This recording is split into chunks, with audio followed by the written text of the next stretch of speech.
Good afternoon, ladies and gentlemen. It's 1 p.m. We're going to call the September 14th meeting of the Planning Advisory Committee meeting to order.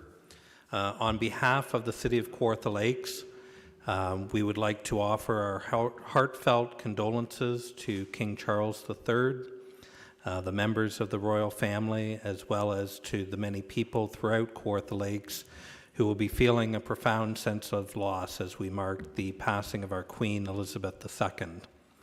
You will notice a black ribbon has been placed on the portraits of the Queen and the flags in council chambers to commemorate the solemn occasion.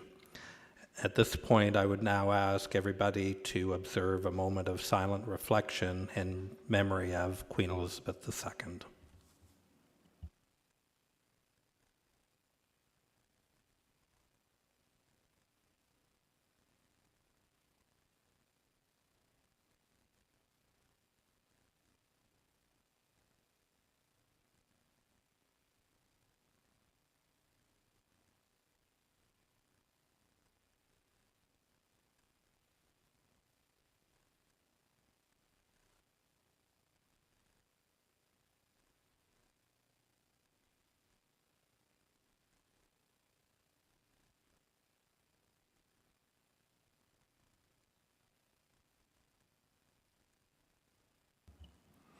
Thank you. At this point, we'll move down to today's agenda. We do have a late request for a deputation from a Mr. Shaw with regards to item 6.1 on the agenda. So as per the bylaw for the committee meetings, it's up to the committee to approve a late deputation. So I would ask Mayor Letham, that's a motion, seconded by Jason Willick. Any discussion? Calling the question, all in favor? Okay, that carries. So could I now have a motion to accept the amended agenda? Councillor Seymour Fagan, seconded by Mike Barkwell. Any discussion? Calling the question, all in favor? That carries. Thank you. All right, so at this time, is there any, does anybody wish to declare a pecuniary interest in any of the items on today's agenda? Seeing none, we'll move right into item 3, public meeting reports. As required under the Planning Act, a public meeting is being held prior to the committee making a recommendation on these applications. All recommendations from today will be forwarded to the September 27th General Council meeting. The purpose of this public hearing is to allow the committee to gather information on the applications before us, to hear those wishing to make oral submissions on the applications, and to allow the committee to ask questions of the applicant, interested parties, and staff. Everyone who makes a deputation at this meeting is requested to provide their name for the public record. In the interest of time, the committee respectfully asks that you keep your presentation to no more than 5 minutes. When called upon, if you're in council chambers, please come up to the podium and turn the mic on. And if you're joining us by Zoom, please turn your video on and your mute off and state your name. At this point, we will move right into 3.1, Plan 2022-050, an application to amend the Township of Ops zoning bylaw 93-30, together with a revised draft plan of subdivision at vacant land on Elm Tree Road, Ops. Ian Walker, go ahead. Thank you. Through you, Mr. Chair. I don't have the ability to share my screen here at the moment, but I understand that the presentation is up there on the display in the room. So just moving on to the first slide, Joel. This is the subject property, which is a fairly large lot, the bulk of lot 7 and part of lot 6 concession 2 in former ops. These two applications are dealing with a draft approved plan of subdivision along the shoreline. To the next slide, please, Joel. So looking at this slide, you can see in the center there. There's a gravesite block that's identified as block 9. The existing draft approved plan of subdivision is there with the black lines, black or gray, they show up on your screen. Block 9 being the original grave site that was proposed.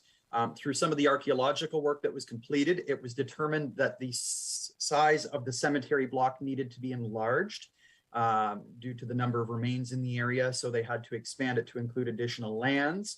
As such, as part of that technical review, which was being completed through the proponent serving to fulfill their draft plan conditions, that's what triggered this need to expand the cemetery block, and therefore they needed to come back with a technical zoning amendment to change the area where the cemetery block is proposed in the zoning, and as well a red line revision to the plan of subdivision. So the proposed changes, originally it was a small block that was going to be retained by the owner, so looked after in under private holdings. It has since been determined now that the block will actually have to be turned over to the city, and the city will be responsible for it. So the discussions have been through between planning, engineering, and community services with the proponent, the applicant here being EcoView. And I understand the applicant is available to speak to this as well today if there are any questions. But we had determined that we wanted to make sure that when we were taking ownership of this, that there was a strip of land that we owned down to the shoreline, similar to all the neighboring residential lots there, such that we can ensure that we are not directing any of our lot drainage onto neighboring lots, and likewise the neighboring lots are not able to direct their drainage onto what will be the city cemetery block. So just moving on to the next slide, please, Joel. So this is just basically a blow up of the area in question. The zoning bylaw amendment does not affect the shoreline part, the piece of our proposed property there near the shoreline. That will remain in hazard land zoning, and it will only affect the remainder of that red block, anything from the hazard line up to the proposed road right of way, and encompassing any of the new cemetery block land. So basically this application is increasing the size of the cemetery block, reducing the lot areas by a little bit for building lot number 5 and a little bit more significant on lot number 6. However, it does still retain the ability to have a viable building lot there. And as such, staff are recommending the changes for the zoning and the revised draft plan of subdivision be approved, be forwarded on to council for approval as written in the report. Thank you. Thanks, Ian. Committee, do you have any questions of Ian at this time? Okay, seeing and hearing none. Does the applicant, owner, or agent on behalf of the applicant, owner wish to speak to the application? Yes, thank you, Mr. Chair. This is Kent Randall, Principal Planner at EcoView Consulting Services. We are the agent for the applicant. Mr. Walker provided a good synopsis in terms of this being really a technical exercise. Just to give a bit of background in terms of what we found. So when the draft plan approval was granted in 2017, we had done a stage 1 and 2 archaeological assessment. It was noted in the stage 2 that we had to do further, there needed to be further site surveying to determine the extent of, we knew that there were remains there, but there needed to be further surveying to determine the extent of those remains. And the site is a Catholic cemetery. It was an original Catholic cemetery, some of the original settlers in the area. And the block was fashioned in the way that it was originally because we knew that there was a cemetery there. The applicants, the landowners knew, everyone knew leading up to that point, but there was only 1 or 2 gravestones. So the assumption was, okay, there's 1 or 2 remains of 1 or 2 people there. Turns out there was close to 40 within that portion of the block as the stage 3 progressed. And of course, we don't know this until we do the stage 3. So But the area that we have figured out exactly where the area is, and it's going to be preserved in place. And this was done in consultation with the Bereavement Authority of Ontario. It was their direction to leave the remains in place. There's a whole process in terms of contacting descendants and that sort of thing, and that was done throughout the last few years. And this is what we've come to at this point, as Mr. Walker pointed out. The city will this block will be conveyed to the city, and the city will maintain it. It will be public land and marked as a cemetery. And so, of course, we require the red line revision and the small technical amendment to the zoning that's already in place. So this doesn't change any principal development or anything like that. Just simply realigning or reconfiguring this block. And that's about it. And I'm happy to answer any questions that the committee may have. Thank you. Thank you, Mr. Randall. Committee, any questions of Kent at this time? Okay, seeing and hearing none. Does anyone from the public wish to speak to this application? Is there any, if you want to come forward to the to the mic and turn it on and state your name for the record, please. Yes, I'm Danny Dewey. I live at 80 O'Reilly Lane. And first of all, there's a cost of the city to take this over. And would it be classified as a historical site regarding the remains and the grave that was there? Actually, I came to talk about the whole application. And is this my opportunity, or is this just on the cemetery itself? Sorry, this is the application, so you can speak to the application. Okay. First of all, the meeting to us, or myself, it was not advertised other than a sign on the end of the road that if you didn't happen to drive up there and not go up Boulder, you never know this meeting was here being held today. So that being said, I would like to see this postponed till after council is re-elected, that we have a mayor that can deal with it over time. We have a Ward 7 representative that can deal with the concerns of the people that live on O'Reilly Lane. What is happening on our street, and it's not very many houses on it. There are 7 Airbnbs, and they're ranging from 14 people being rented out to a house with 3 bedrooms. Our septic systems aren't designed for that many people on a regular basis, and this is waterfront property. Neighbors reporting that their wells are going dry within a couple of hours of the people that's renting the Airbnbs. You see people standing alongside the lake, peeing in it with a beer in their hand. They're taking wood off of people's property, or firewood, using boats, just taking them off the docks. And how many of these houses that are scheduled to be built on here are going to be Airbnbs? Like, our roads are falling apart, and are they going to be using the same boat launch that is roughly a kilometer away on O'Reilly Lane? Is that going to be improved other than just a place to back down? There's no docks, there's nothing. There's limited parking for boat trailers and people with boats while there are cars when you launch your boat. It just seems that something is happening here that we're not even aware of. And it wasn't for this information of a road, a sign at the end of a road, I wouldn't be here. And I talked to some neighbors about it.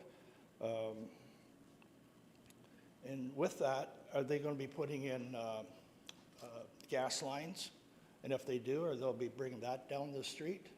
Or they'll be upgrading our street? That even the Airbnbs are tearing our road apart that was redone a few years ago. It's right full of potholes and so on.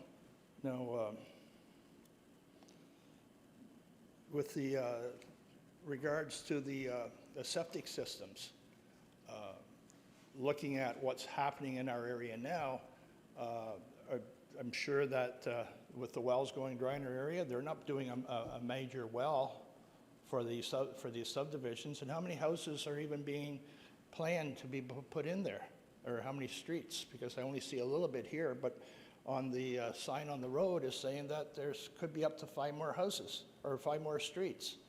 Now, why are they not coming off of Elm Tree and leaving our little piece of heaven for us to bring up kids and grandchildren and so on, and go for a walk with your family, your pets, and so on, and not have worrying about all the extra traffic?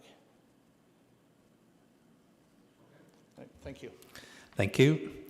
Is there anyone else from the public wishing to speak to this application? Anyone else from the public wishing to speak to this application? Calling a third and final time. Anyone else from the public wishing to speak to the application? All right. Does the applicant or agent on behalf of the applicant wish to respond to the questions or comments? Yes, Mr. Chair, and I think that there was probably, we may have anticipated this happening, that there was a misunderstanding as to what this application is doing. It sounds like the gentleman was concerned with establishing this plan of subdivision. It's been draft plan approved. It was draft plan approved in 2017.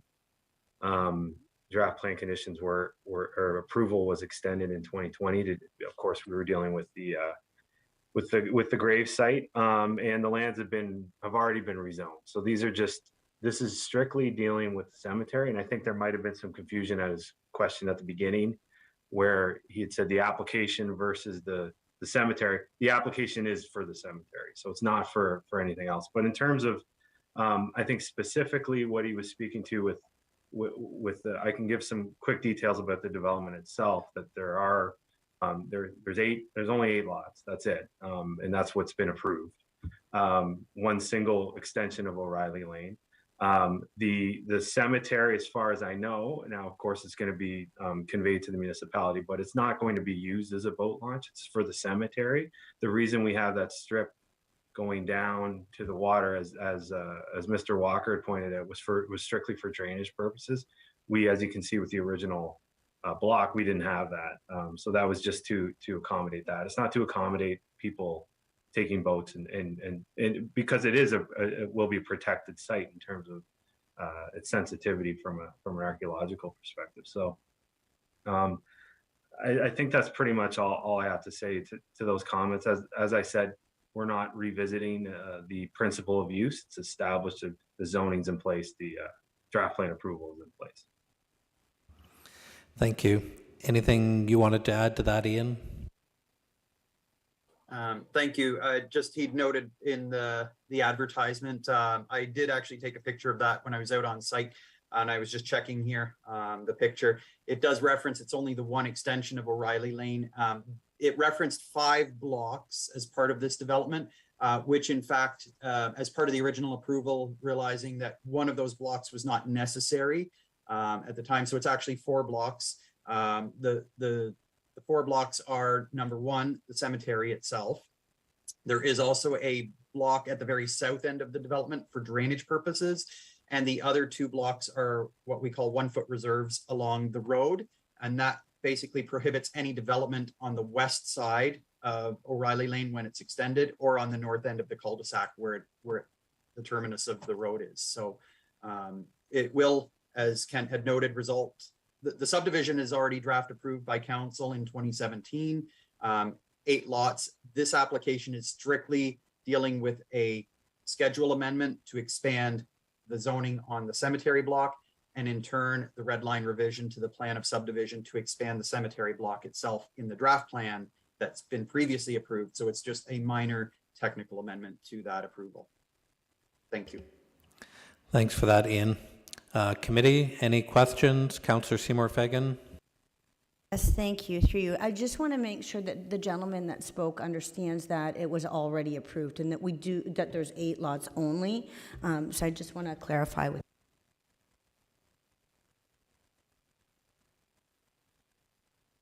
Do you understand that it was already approved? So we're not approving any more zoning. So the plan to build these homes was approved in 2017 by council, and it's for 8 lots only. Is that correct, Ian? Just like the planner speak, sometimes people don't understand. I know I didn't at first.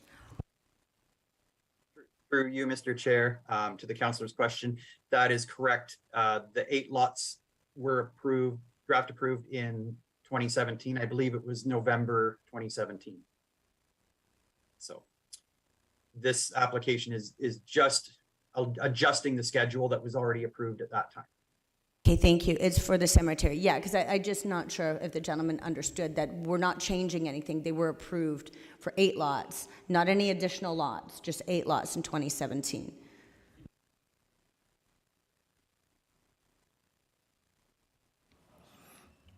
You can make that request to the clerk's office. We don't have that information in front of us today. Committee, any further questions? If not, what are your wishes? Mike, Member Barkwell. Yes, I'll move the motion as written that the report plan 2021-050, 2042825 Ontario Inc., the application D06 2021-023 and D05-16-004 be received, that the zoning bylaw amendment substantially in the form attached as Appendix D to Report Plan 2021-050 be referred to Council for approval and adoption, that the revised plan, draft plan of subdivision 16T-16501, application D05-16-004, as shown in Appendix B to Report Plan 2022-050 be referred to Council for approval and adoption, and that the Mayor and Clerk be authorized to execute any documents required by the approval of this application. Thank you. Is there a seconder for that motion? Member Willock, any discussion? Calling the question, all in favor? That carries. Thank you. Moving on to 3.2, Plan 2022-051, an application to amend the City of Kawartha Lakes official plan and Somerville zoning bylaw 78-45 at 103 Driftwood Village Drive, Somerville. Ian, you're still on the stage. Okay, thank you. Through you, Mr. Chair. So this application is for an official plan amendment and zoning bylaw amendment to facilitate the severance of, there's 2 existing dwellings on this property. Based on MPAC data, both dwellings were constructed in the 1950s. So therefore, both dwellings predate the existing zoning bylaw for Somerville, which was put in place in the 1970s. So this is what we would consider a legal non-conforming use on the property. In this instance, they have submitted an application to amend the OP to allow the second dwelling to be severed off as a surplus dwelling. We have, since writing the report, all the background information is in the report there, but since writing the report, I have reached out to the applicant, in this case, EcoView Consulting, and the planner is Jessica Reed, which I believe is also on in the meeting here today, and we'll be able to speak to this as well. We have suggested that after completing my site visit and checking out this property and finding out more information about the background, to date, there were no agencies that have objected to it. We've received confirmation from Kawartha Conservation that they are in support of the application. The provincial policy was updated in 2020 to allow limited residential development in rural areas. This, of course, property is designated rural. You can see it there on the screen. That map that you see there, the air photo with the overlay, that shows the zoning. You can see in the yellow, all the residential lots along the shoreline.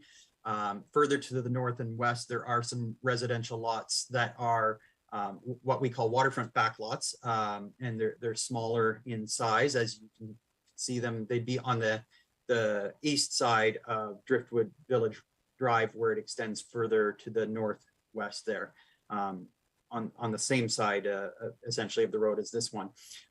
So we have had further discussion with the applicant. This property was zoned rural general in the existing zoning bylaw.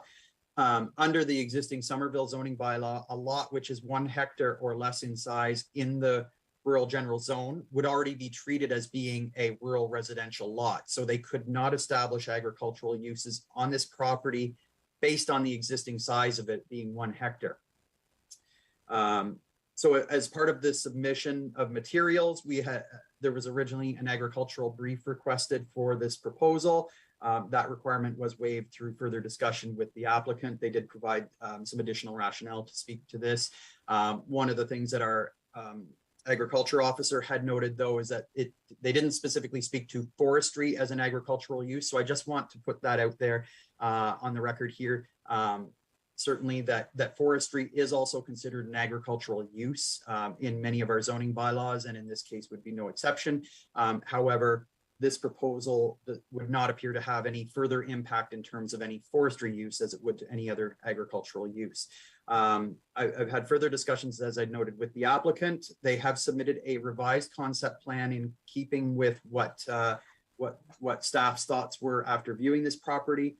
It does tend to function more like a waterfront backlot. So you can see the existing sketch there. That was the original one submitted. They were proposing the severed lot to be 2,000 square meters and the retained to be 8,000 square meters.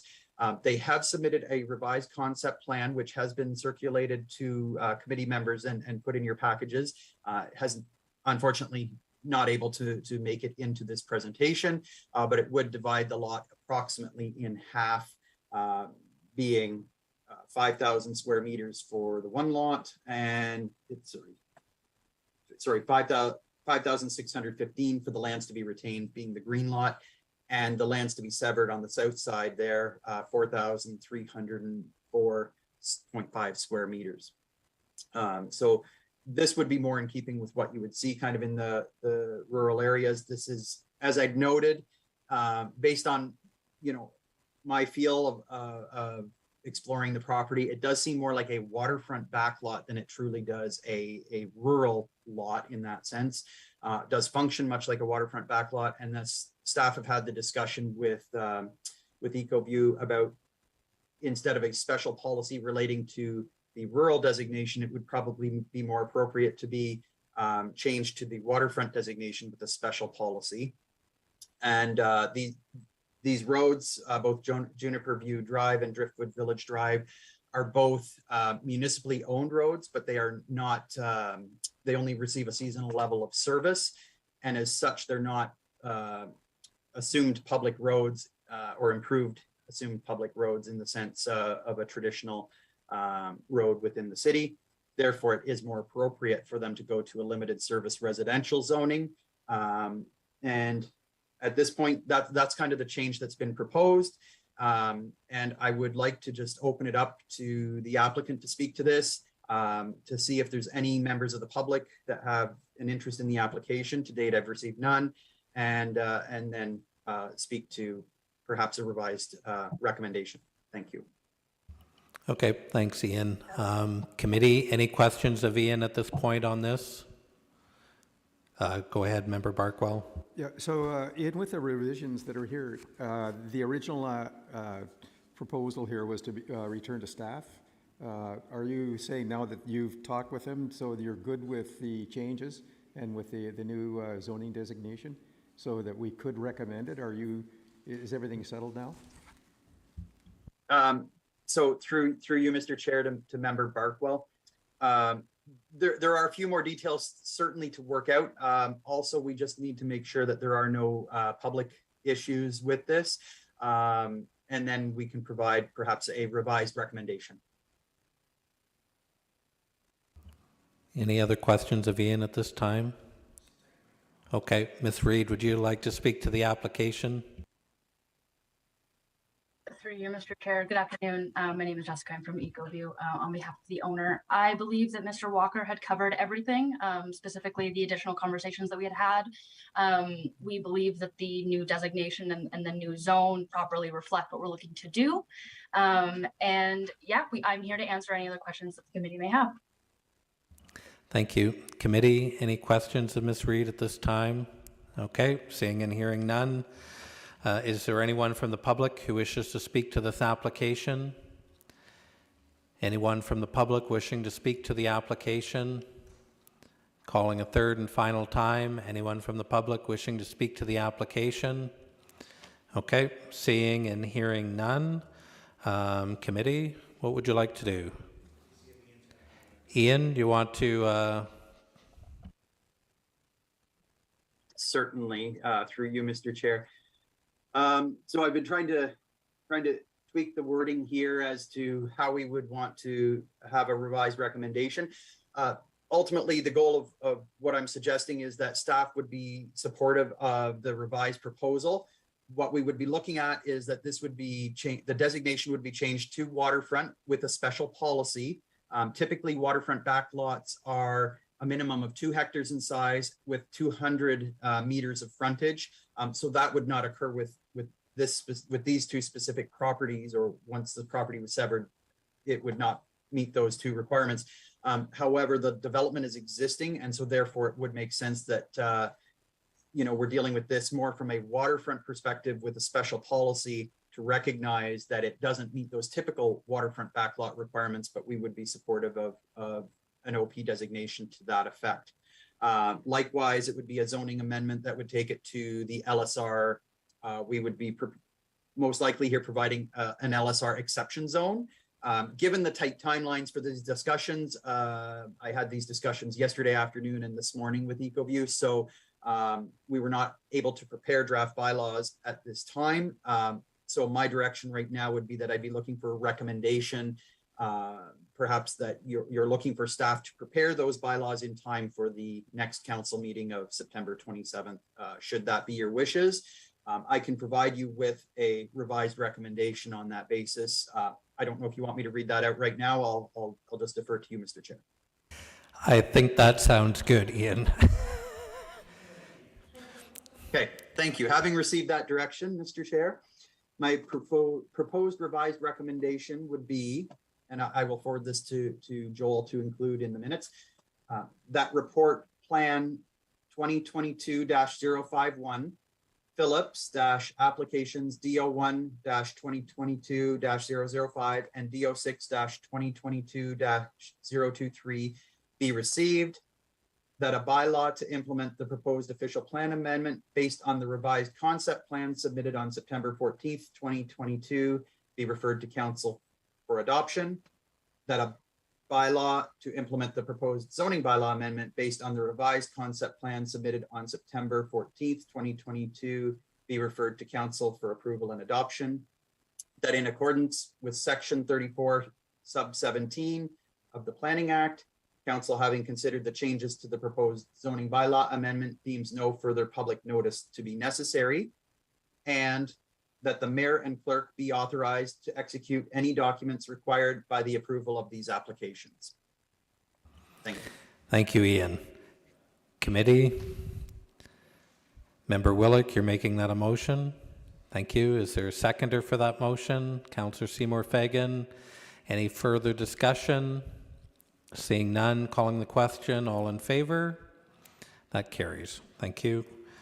Moving down to 3.3, Plan 2022-054, an application to amend the Township of Ops zoning bylaw 93-30 at 368 and 388 Angeline Street South, Lindsay. Jonathan, you're up. Good afternoon, Planning Advisory Committee. Happy Wednesday. I'd like to introduce Michael Testaguza. He is there on the Zoom screen. He is the planner representing the property owner. So we have 368 and 388 Angeline Street South that it has a proposed official proposed zoning bylaw amendment. I'm just going to share my screen here with you folks as well. Joel, would you enable screen sharing? Or if it's already up, beautiful. So subject lands we have at the corner of Angeline Street South and Highway 7. And I can I can share the screen, I guess, now. Thank you, Joel.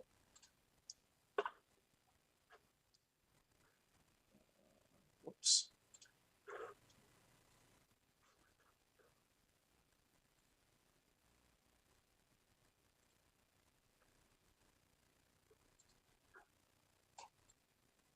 Perfect. As I was saying, Angeline Street South and Highway 7. Here is an aerial photo of the subject lands. I will note that to the north and east is the exhibition grounds, the Lindsay Fairgrounds. Proposed by the applicant is a zoning bylaw amendment to rezone the property to a highway commercial zone to permit a two-phase commercial development.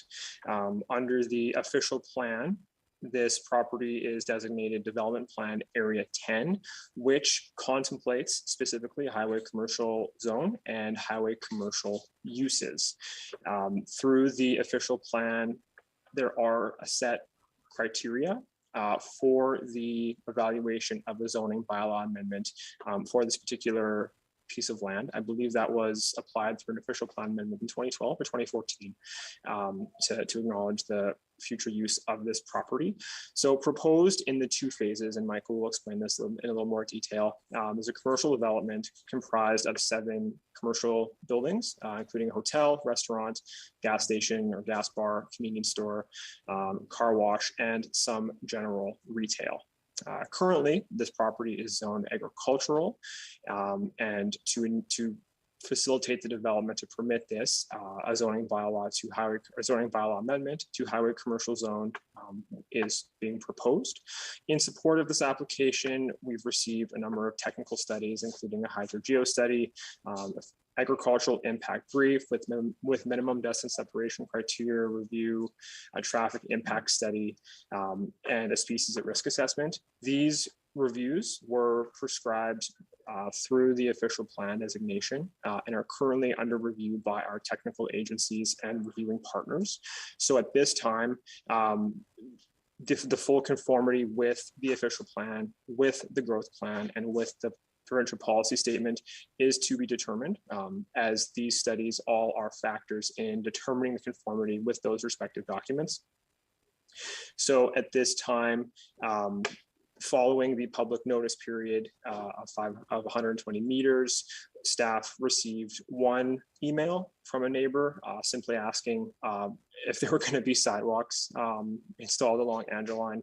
No land use concerns built out in that correspondence. No official opposition has been received for this development. As I said, the bulk of our technical studies are currently under review through our internal review process. Our engineering department and our building department both returned with no concerns or comments on the development.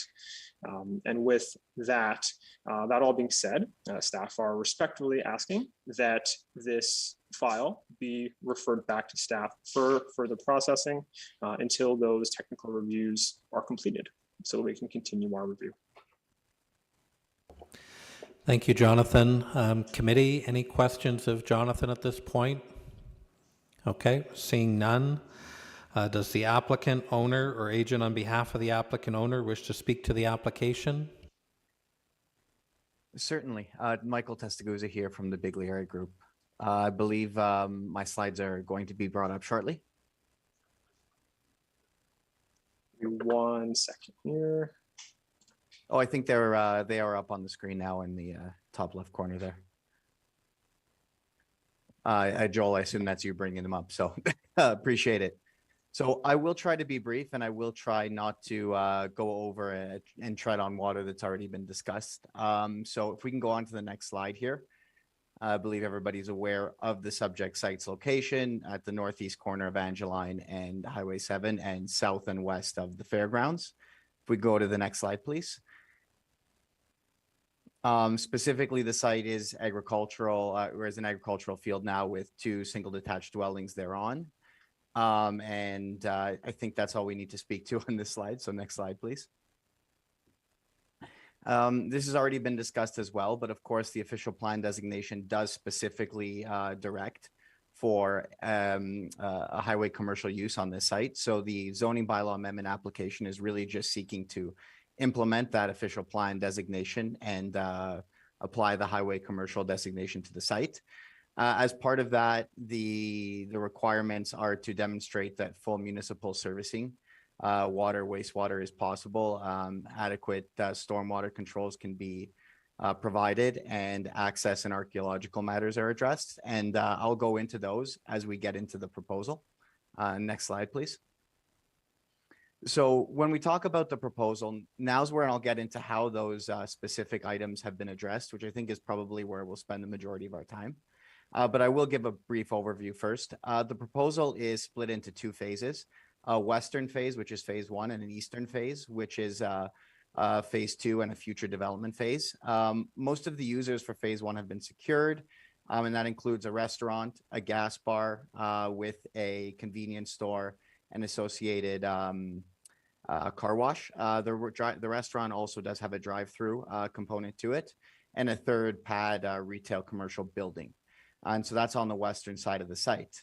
Access to the site is proposed via 2 different access points, and you can see it on the site on the drawing in front of you. Now, the drawing in front of you is north is actually on the left side of the screen, and Angeline is at the bottom. Highway 7 is on the right. So looking at the far western boundary of the subject site, northern boundary of the subject site, left side of the page, you'll see a right in, right out access. And that's proposed on the subject site, directly into the subject site, but only right in, right out. And that's through discussions with the MTO. The full moves access, which allows right in, right out, left in, left out, is actually proposed at the existing fairgrounds access. So one would drive into the fairgrounds access, take a right, which would be a southbound movement, and come onto this the subject site. So that's been arranged through agreements with the fairgrounds. And because that would be servicing 2 lots, it would eventually become a municipal road. So that's how access has been sorted, which is one of the primary concerns of the official plan policy.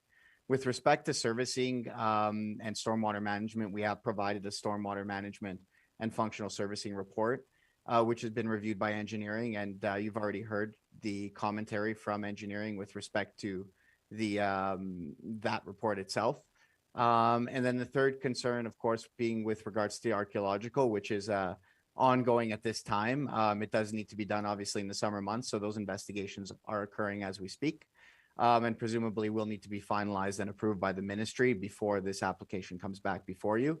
But at this point, the investigations have commenced and the field work has been done.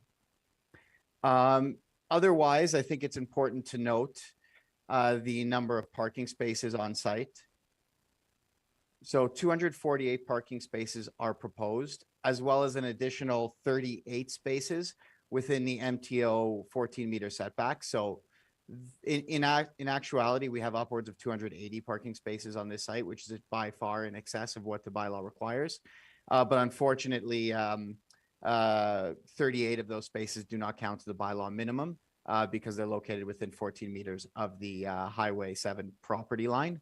Of course, we know Highway 7's recently been widened from a property perspective, so we wouldn't expect those parking spaces to be going anywhere in the near or frankly long-term future, but they do not count towards the bylaw requirements. So if we go to the next slide, we do have the proposed zoning bylaw amendments. In essence, the principal amendment is to bring the site into the highway commercial zone. But in addition to that, we are asking that the parking requirements for the site, specifically for retail and hotel uses, be brought into the standards of the Lindsay, or consistent with the Lindsay standards, given this property's location in the kind of southwest corner of Lindsay, rather than in the middle of ops, so to speak. And obviously the Lindsay bylaw having the more recent parking standards and more up-to-date parking standards. So that is something else we're asking for. And thirdly, out of an abundance of caution, we'd be looking to put in a specific note allowing for drive-throughs. The ops bylaw is generally speaking silent on drive-throughs. So out of an abundance of caution, we would add in a provision in there allowing drive-throughs on the site. I would note the official plan does specifically contemplate drive-throughs on highway commercial sites in its policy framework. So that would again be very much in line with the highway commercial designation and policies in the official plan. Next slide, I believe, is a question slide. So I now open it up. We're obviously here to receive comments from members of council and from the public. So happy to take those at this time. Thank you. Mayor Latham. Thank you, Mr. Chair. Thank you, Michael. I think as somebody who's worked at the fairgrounds, I know that we've been trying to find a good use for this property for quite a while, and I think it's a great addition to a great complement to the fairgrounds property out there. So just a comment. So just a couple of quick questions. Does the total parking that you referred to, 248 or 280 with the MTO, is that for phase 1 and phase 2? That's total, right, for the whole site? Sorry, how many years of Zoom have we had? And I still can't figure out the mute button. Respectfully, through the chair to yourself, that is correct. That's a site-wide calculation there. I do have it broken down into phases if you'd like that number. No, that's fine. I just wanted to make sure. And my second question, can you just explain to me again, I've got the right in off Angeline in the existing fairgrounds and then a right turn into the development. How are they getting out of there? I was a little confused on your exit plan. Go ahead. No, apologies. Maybe it's helpful to bring up the site plan again.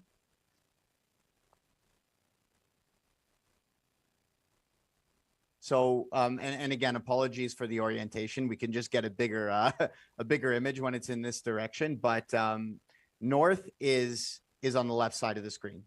So at the north end of our subject site, you'll see a right in, right out access, which means someone coming up Angeline from Highway 7 can make a right into the site and make a right out of the site and continue into Lindsay. But those are the only movements that are possible that close to Highway 7. The fairgrounds, as you know, has a full moves access, meaning that you can make right ins, right outs, left ins, and left outs. So the full moves access actually for this site is going to be through the fairgrounds existing access. So we have an agreement in place with the fairgrounds where member or patrons of this site would come in through that access and then make a right turn, which is obviously southbound and into the subject site. So you see that on the left-hand side of the screen, and I believe it's being highlighted there by a mouse, which is very helpful. Does that make a bit more sense? It does. Yeah. No, that's perfect. I missed that entrance south of the fairground entrance for your right in and right out. So now that I see that, and if they want to go left in or left out, then they have to use the existing fairground entrance. That makes perfect sense. Thank you. Member Willick. Through you, Mr. Chair. Just a question. You made a comment about going north to the exit of the fairground and making that a municipal road. So if that would happen, there's a likelihood of a traffic light at that corner? Yes. So actually, with respect to the traffic light, the transportation impact study that was completed as part of the application does identify a traffic light as being required at the intersection of Angeline and the fairgrounds access. So that is, and you can actually see a little traffic light symbol on the plan at the far bottom left corner. So that is something that would be generated as part of this application, requirement generated. Presumably it would be secured through the site plan agreement, which would follow and constructed by the applicant. Okay, committee, any further questions at this time? Okay, seeing none, is there anyone from the public who wishes to speak to the application? Go ahead. If you can just turn the mic on and state your name, please. Okay, thank you. Sorry. Good afternoon, committee. My name is Tejas Shah. I have a concern about this property being overdeveloped. We talked about traffic light, that's good, but that traffic light, when it's red, how much traffic is going to get backed up to Highway 7? This really, just looks like quite a blockage that would be a problem. Then how long is the driveway for the right in, right out? And how much blockage and lineups would that be there? Same for the little road connecting from the existing driveway south into the subject property. How much of a lineup will be there? Because this property is overdeveloped with so many uses, they want to pack in there. There's going to be a ton of cars, and not to mention cars from events at the Lindsay exhibition as well. So I know traffic study impact and whatnot has been ordered and will be looked at, but I would advise you guys to strongly take that into consideration too. And sidewalks, people I know cross and walk to the Lindsay exhibition for fairgrounds and whatnot. Sidewalks would be nice, for sure. And is there a right turning lane? Because right now there isn't a right turning lane going north on Angeline Street. It's just north and south. Is there an extra lane to get into the right turning lane to make a right turn into the subject land? Because this is going to be a very big blockage. Okay, thank you. Yeah. Thank you. Is there anyone else from the public wishing to speak to the application? Anyone else? Hello. I'm actually taking my EcoView hat off for this one. So I'm a former resident of Lindsay, and it's actually the first time I've heard of this development application. But since I'm here, I'm very familiar with the property because I worked on the neighboring one, and traffic's always been an issue on this road, and the provision of a traffic light there is going to help significantly, in my opinion. So I just wanted to give my 2 cents to lend support to this application. Great, thank you. Is there anyone else from the public wishing to speak to the application? Anyone else from the public wishing to speak to the application? Okay, you've had one go. Yep, make it quick. 288 proposed parking spots. Great, that's awesome for that subject land. But how many people from Lindsay exhibition events are going to sneak in and park there, and then the overdeveloped property now is going to have enough parking for the businesses or no? Something to consider. Okay, thank you. All right, does the applicant wish to respond to any of the questions or comments? Certainly, yes, and thank you for that opportunity. And absolutely great questions. The traffic study is actually complete and was submitted with the application, and actually dealt with a number of the comments that came up. I did review it this morning, so I can go into the high level kind of comments with respect to that. So the traffic study did analyze the 2 intersections that are pertinent to this application and their functionality in terms of a full build out that's being shown. So that includes the Lindsay, the Angeline Street access with the Lindsay Fairgrounds access, and the Highway 7 and Angeline intersection. So those are the 2 intersections that were analyzed. It was found that they would operate at acceptable levels of service, and that there would be no backup queuing into any of those intersections once the signal was installed. And that's why it did identify the need for the traffic signal, in fact. And I can report also that it did require and does require a right turn lane, specifically servicing the right in, right out entrance into the development. So they're very good questions, and they're rightly posed and reviewed through that traffic report. And that's in fact, those concerns are what generates the need for the right turn lane to access the right in, right out movement, and the traffic light at the intersection to deal with those 2 matters. I would say with respect to overdevelopment, the Lindsay official plan does contain maximum GFA permissions for the site, and we are far below those, especially if the site's broken up into 2 phases, but even if it's taken as one. So I wouldn't classify this as an overdevelopment. If it was, You know, frankly, you'd be seeing an official plan amendment that would be rather large and of some import. But in this instance, there's no official plan amendment because we are respecting those requirements at this moment, and with what's before you.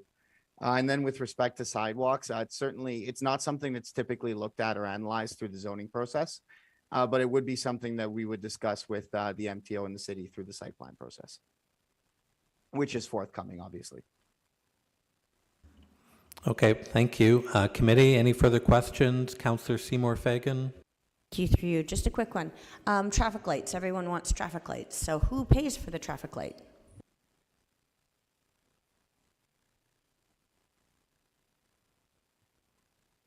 Would you like me to take that? Happy to. Yeah, with respect to this, it's a discussion with engineering staff, frankly, and certainly, but presumably it would be secured through the our site plan agreement, as it's being generated by our traffic and by the development. I would expect the request to be that the applicant paid for it, but maybe defer that to engineering staff as well. Okay, perfect. Thank you, Michael. Any further questions from committee? Seeing and hearing none. Mayor Latham? Thank you. I'll give you the motion that report plan 2022-054 Township of Ops zoning bylaw amendment for 368 to 388 Angeline Street South be received for information, and that report plan 2022-054 Township of Ops zoning bylaw amendment for 368 to 388 Angeline Street South be referred back to staff for processing until review of the technical studies has been completed. Is there a seconder for the motion? Member Willick, any discussion? Seeing none, calling the question. All in favor? That carries. Thank you.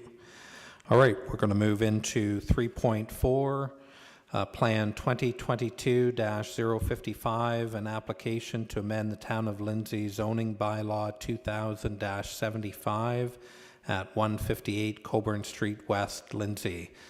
Mark LaHaye, go ahead, please.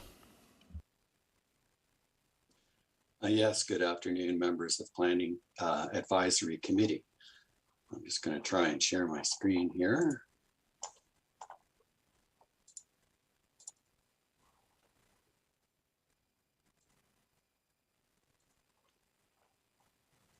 Everybody can see that.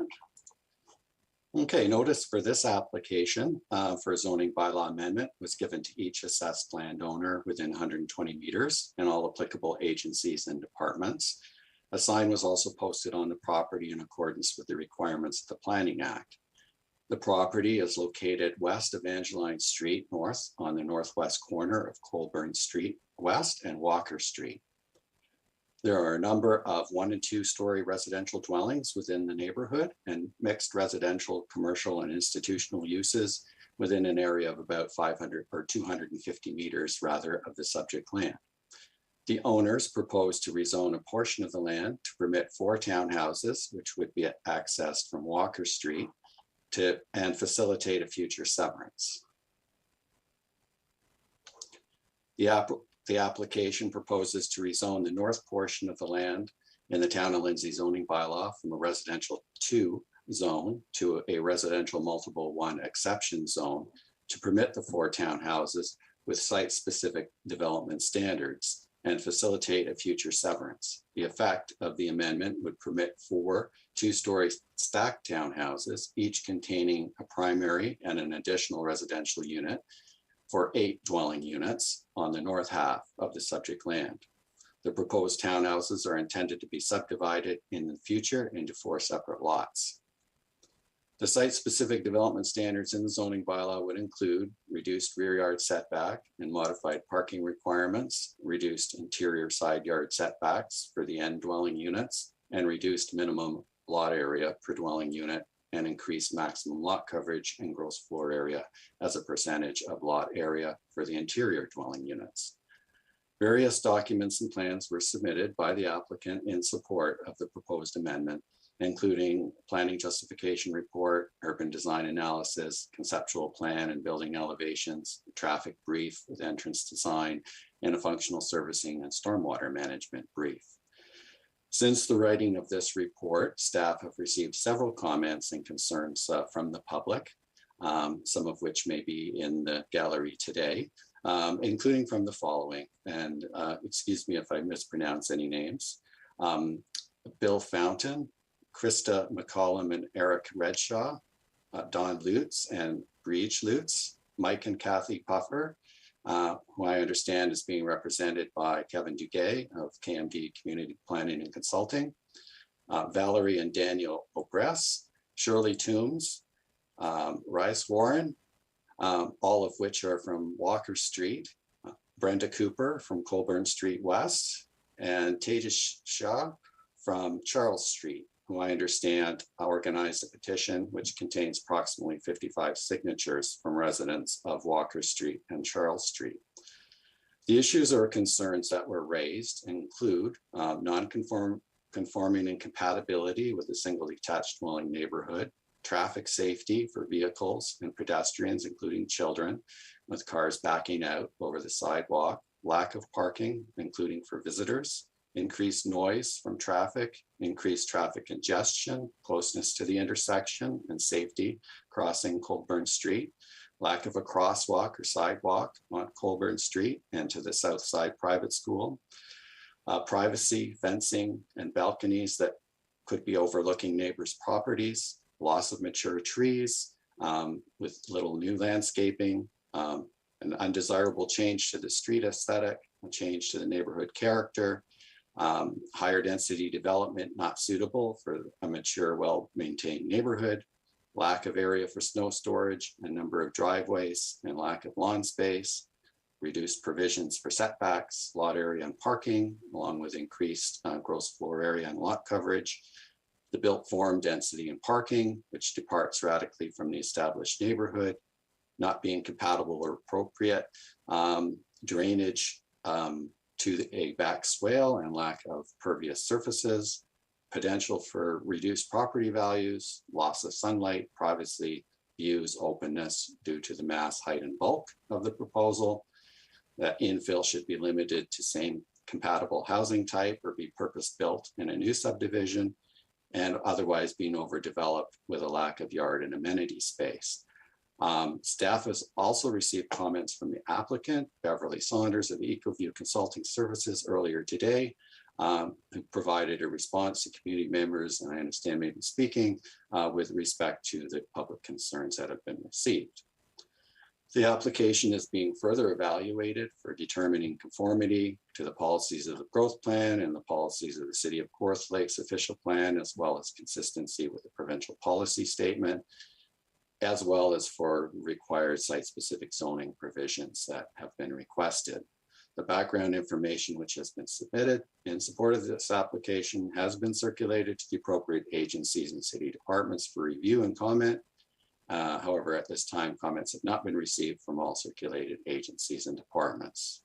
In consideration of the comments and the analysis that is contained in the report, and including comments that have been received from the public, staff respectfully recommend that the application for the zoning bylaw amendment application be referred back to staff for further review and processing until such time as comments have been received from circulated agencies, cities, departments, and any comments or concerns have been addressed. Thank you. Thank you, Mark. Committee, any questions of Mark at this point? Okay, seeing and hearing none. Does the applicant owner or agent on behalf of the applicant owner wish to speak to the application?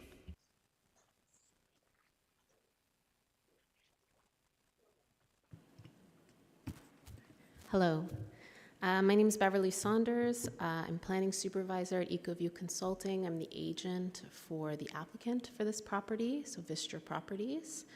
I'm here in person because I take public comments very seriously, and I want to make sure that I use this opportunity to clarify what appear to be some misunderstandings about the scope of the development, and also to explain our rationale as to why we do believe that this is an appropriate development for the area. I'm also here to answer any questions because I suspect there will be many.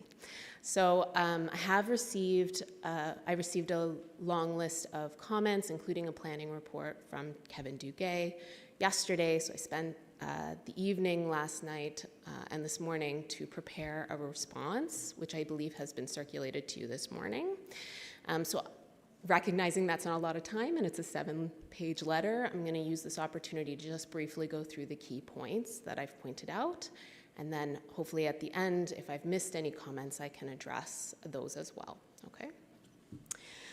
So first, I just want to clarify the nature of the development. So Mark did semi-clarify, but there are some comments specific to this being very high density, that kind of information. So just so everyone is aware, the existing house on the property is proposed to be severed. It is an R2 zone. It meets all applicable zoning. The remaining land is what is subject to the rezoning application in front of you. The intent is to rezone it to permit the built form of townhomes, which is not contemplated in the R2 zone. We have asked for some exceptions. I'll give some explanation of why we believe those exceptions make sense and why they are not indicative of this being an overdeveloped lot. The intent after the passing of the zoning bylaw is to sever each townhome, 4 townhomes, into 4 lots. Each one of the buildings on each of the lots, including the existing home, will or do contain a secondary suite, which is permitted as of right. So there may be discussions of multi-residential, 8-unit buildings, etc. Those are secondary suites, the ones on the 2nd floor, and there is a secondary suite in the existing home. The intent is that each lot could be owned by an individual homeowner who would be able to use the secondary suite for family, themselves, or to rent. This will provide much-needed housing in Lindsay and provide additional housing options. To start, I just want to clarify the lot characteristics. So it is a very large lot. It is 0.13, just over 0.13 hectares. It's one of the largest within the neighborhood. It's actually the remnant portion of the original subdivision. So it's the large piece that was left over. I've clarified ownership details, so I'll go specifically to the neighborhood characteristics. So as detailed in the planning report, which we have provided, which we believe demonstrates compliance with all applicable provincial and local policies, or at least compliance with intent, where a bylaw amendment is proposed. We believe this neighborhood to be a transitional area, given the location of nearby new residential development, commercial cores, established residential areas, the Ross Memorial Hospital, and we did include a figure with the submission to you sort of explaining the area that we believe to be a transitional neighborhood, given the nearby development that's within the region.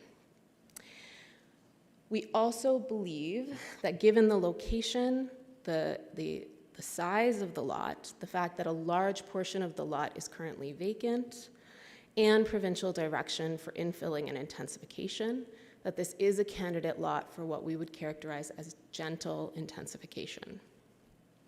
So what we mean by that, because it's kind of a up in the air planning term, is we are doing our best to meet what is currently within the neighborhood with allowing some small increases to what currently exists. We believe that that is in accordance with provincial and local policies on intensification and infilling. So I've included a long list of what we've done to try to define this proposal to meet those terms. That includes keeping the density to similar to what exists currently. And to clarify, the proposed density per hectare, so centered on the property, would be 15 units per hectare, or 20 if you included the secondary units. Secondary units are typically not included in those calculations because they are permitted as of right. City Kawartha Lakes bylaw clarifies that they are typically not included in the density calculations. That said, I've included them just for clarification so that everyone knows that those secondary units exist. The existing density, which is actually spoken to in the report from Kevin Duguay, is between 15 and 18 units per hectare. So we're actually at the same density as the neighborhood. The massing of the building is larger. It contains 4 townhomes as opposed to 1 single residence. That said, it is just 33% wider than the house to the north, which is the equivalent of 1 6-meter wide townhome. It has on average a building envelope of just 20% larger than nearby homes. It is only 2 stories high, 7.2 meters high, which is well below the 10.5 meters, which is permitted in the existing zoning. It will result in a 31% lot coverage for the entire lot. So right now, the zoning in the R2 zone and the zone that we're proposing has a lot coverage requirement of 35%. So if you were to take the entire lot, add up both buildings, that one we're proposing and the one that exists, it's actually 31% coverage. So it's less than what is currently permitted on the lot.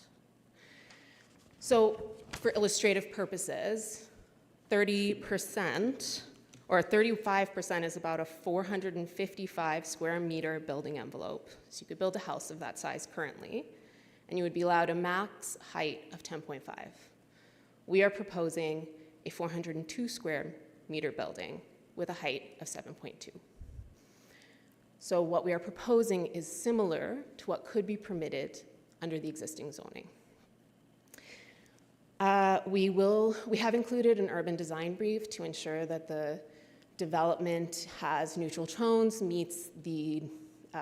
is compatible with the nearby area. I have included in this report that there are pictures that were included in the letter that I provided you. Should it be determined that more design needs to be included, we're happy to update that report and in consultation with the neighbors in order to address any concerns regarding visual compatibility with the neighbors. While there are trees that will be removed, we have added landscaping features and are happy to add more. So there's currently one along the side. There's a fence that's shown on the edges of the properties, and there's existing shrubbery that was intended to be maintained. That said, if there's a need to add more, we're happy to do that. Again, we can just add that to the conceptual plans. Again, typically landscaping is required at site plan, and so we're happy to add some of those barriers to help improve or remove any issues of concern. To that effect, I do acknowledge that there are existing trees on the property that will be removed. I will say, though, that the landowner is under no obligation currently to maintain those trees. And what we will be doing through this proposal is entering a site plan agreement, which will actually entrench and make it required that any vegetation that's approved by the municipality must be maintained on the property. And so I don't believe what we're proposing is any different, and frankly is better than what could occur on the property under existing zoning. There were some other comments, specifically to the amount of changes that we've proposed and how that means overdevelopment. So I think I've given you lots of reasons of why we've designed it in a way that's similar to what currently exists. The reasons that we need the amendments is because we're doing a site-specific zone that has multiple changes that are intended to address the fact that there are 2 small inner lots and 2 larger outer lots. And so we're choosing a general RM zone which it could be chosen to be something different, but when we compare to a general RM zone, they're looking at multi-residential, and the zone simply gives averages of what is permitted per unit. But in our case, we're doing individual lots. And so we have to modify the zoning to sort of reflect that that zone doesn't necessarily contemplate that type of development. So that's actually the reason we're asking for all of these different amendments. And I can go through each individual one if and when you have questions, but there's a fair amount, so I don't want to spend too much additional time.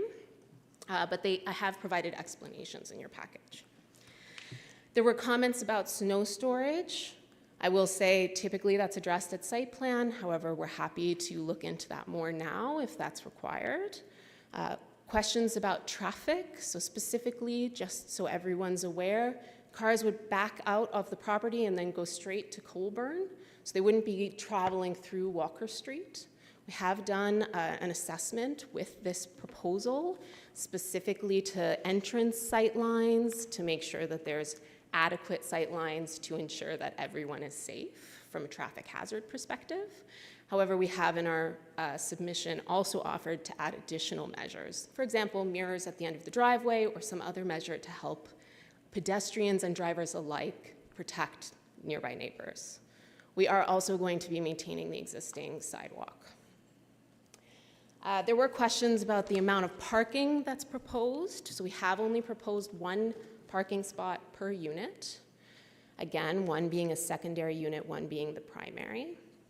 The reason we have done that is because provincial direction is to allow for reduced parking, and the people who would be purchasing these lots would know the amount of parking that they have before they purchase. And we believe that that is supportable in this particular situation, given the type of development that we're proposing, and given that we are providing intensification in accordance with provincial policy.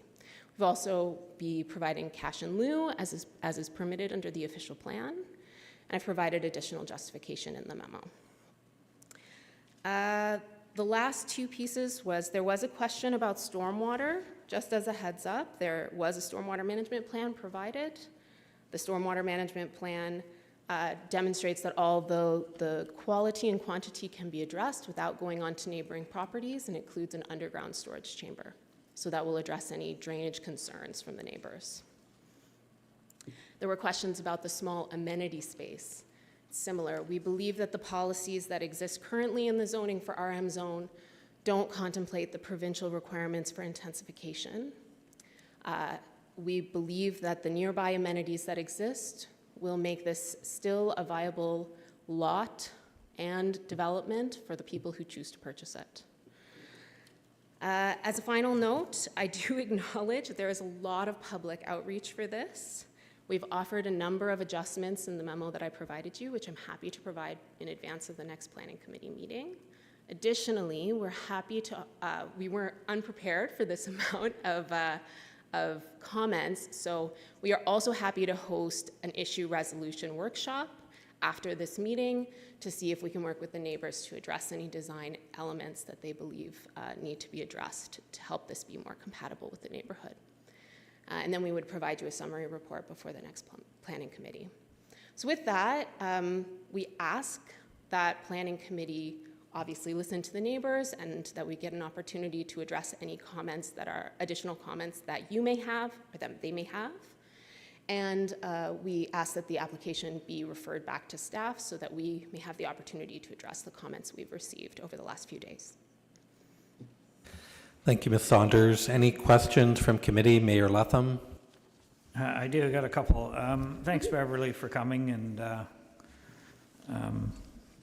giving a pretty good explanation. I love the granny suite option. I just want to say, I think we're asking a lot of our other developers to consider that as an option in model homes, not just from increased housing, but from an affordability prospect for young families. It gives a good option, so a great idea. I totally, I understand the intensification and the need, infilling, intensification, your comments about, lot coverage and height and, you're meeting all the percentages, and I get all that. I guess where I'm struggling a little bit is just instead, I went by there this morning on my way in and had a look at the lot, and instead of asking for all the reduced setbacks on this 4 or 8 unit building, number one, why not reduce the number of units and obviously reduce the number of setbacks instead of asking council to approve reducing your backyard, side yard, front yard, so on. I won't speak for the residents. I think anytime you develop in a set residential area, it's difficult. It's difficult for people who have lived there a long time. I'm not sure this fits from a general perspective with the makeup of the community, and I think you're probably going to hear that here today. And I think I agree with that. I have no problem sending this back, to staff for you guys to address some of the comments, but I would really, probably won't be here when it comes back to council or to planning. But I think one of those considerations absolutely needs to be just looking at reducing the number of units, and whether it's 2 with 2 granny suites, just to sort of make it a little bit more, I won't say reasonable. I mean, I get it hits the numbers, but we're trying to think about the people who have lived here for a long time as well. And it might just make it a more palatable and still hit some of the targets that we're trying to hit for infilling and residences and stuff. And I totally understand your application and where they're coming from.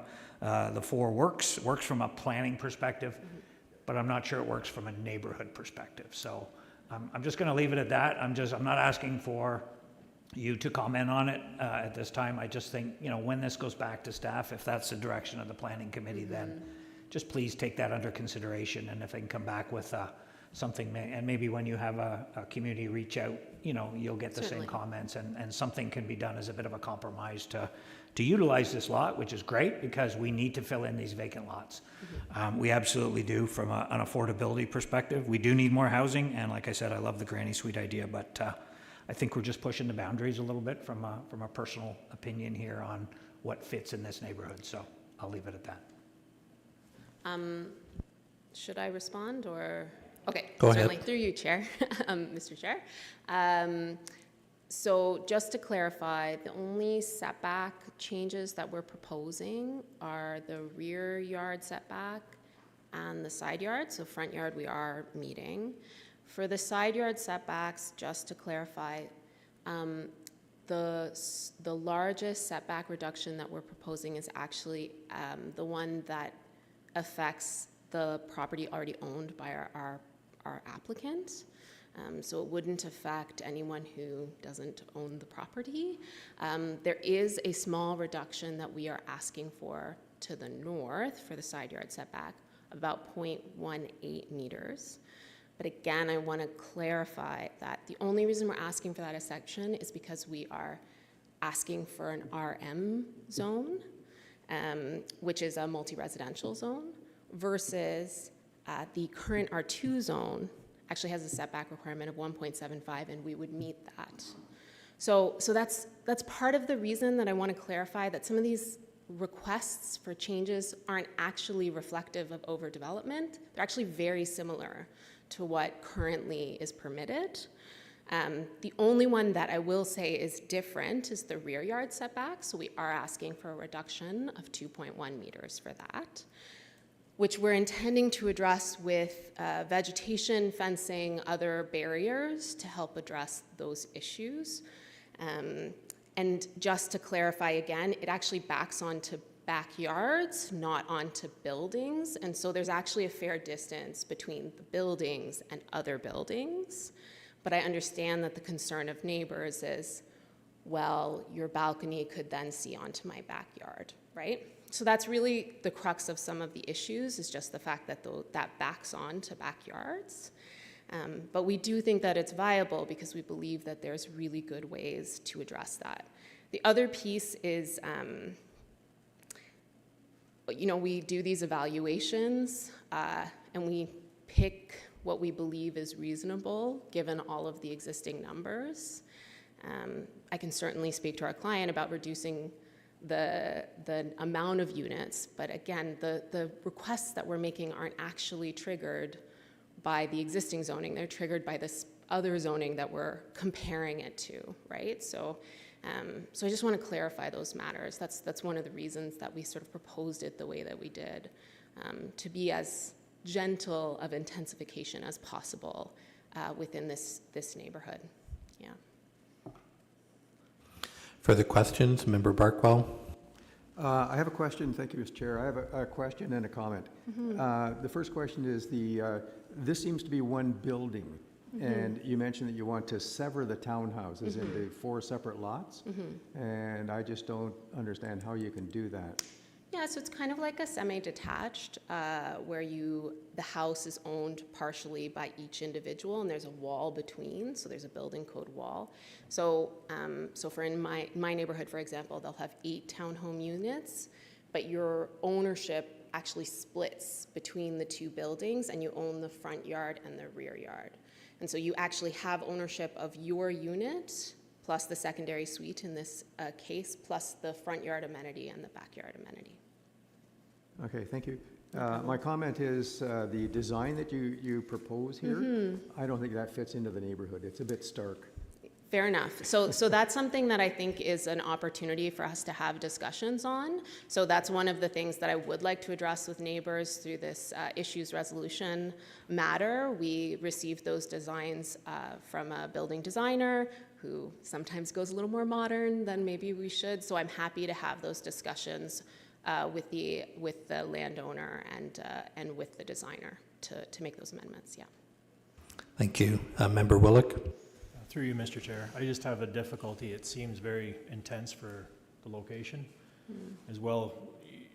It's not a vacant lot. It's a backyard of somebody that you're asking to make a secondary lot, and then putting what I would consider intense development with lower setbacks than what the rest of the neighborhood is. So I just have difficulty with it.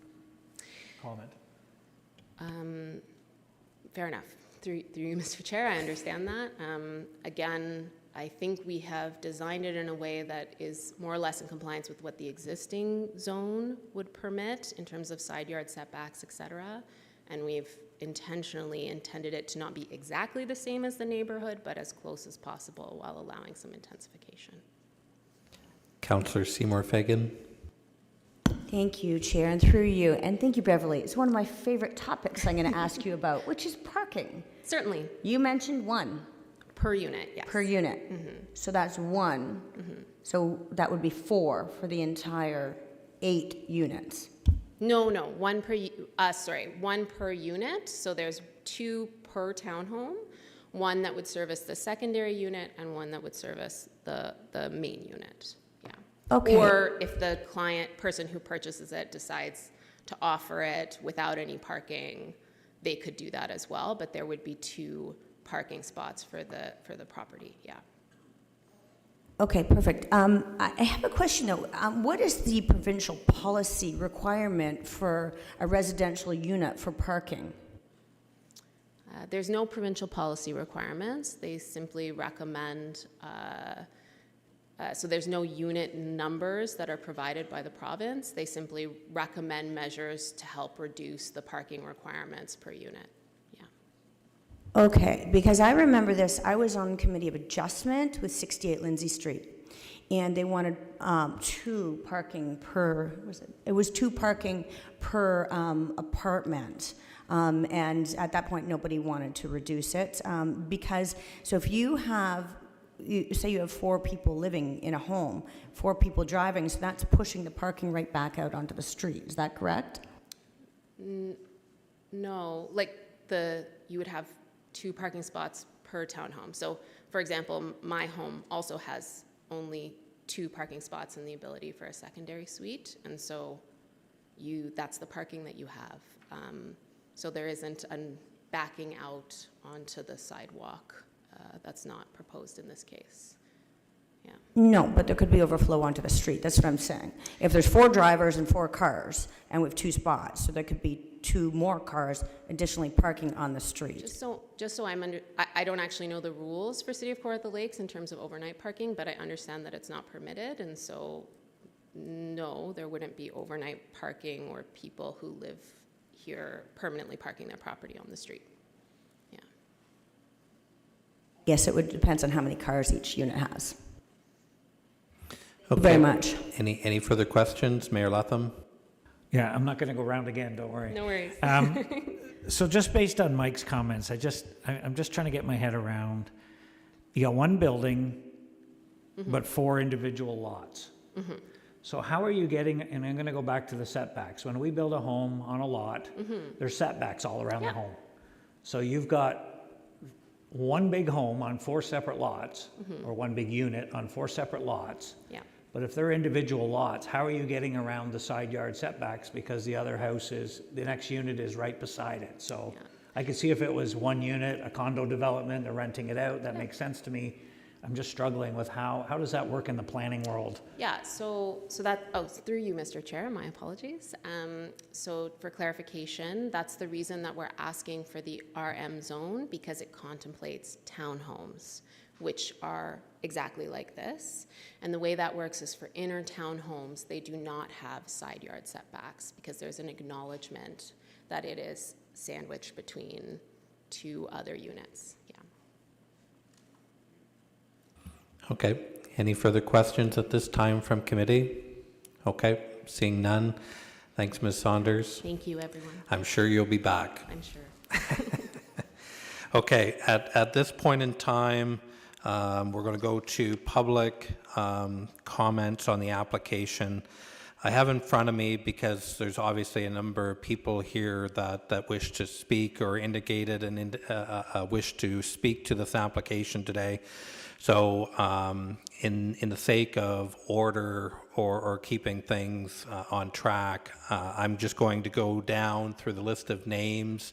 I'll call your name out. I'm going to apologize right off the bat if I mispronounce anybody's name. I apologize for that, and give you the opportunity at that point, if you still have questions or concerns or anything else that you would like to add to a previous speaker, or at the same point, if your point's already been covered and you feel that you no longer wish or need to speak to the application, you can let us know. So the first one that I have on my list is Mr. Kevin Duguay.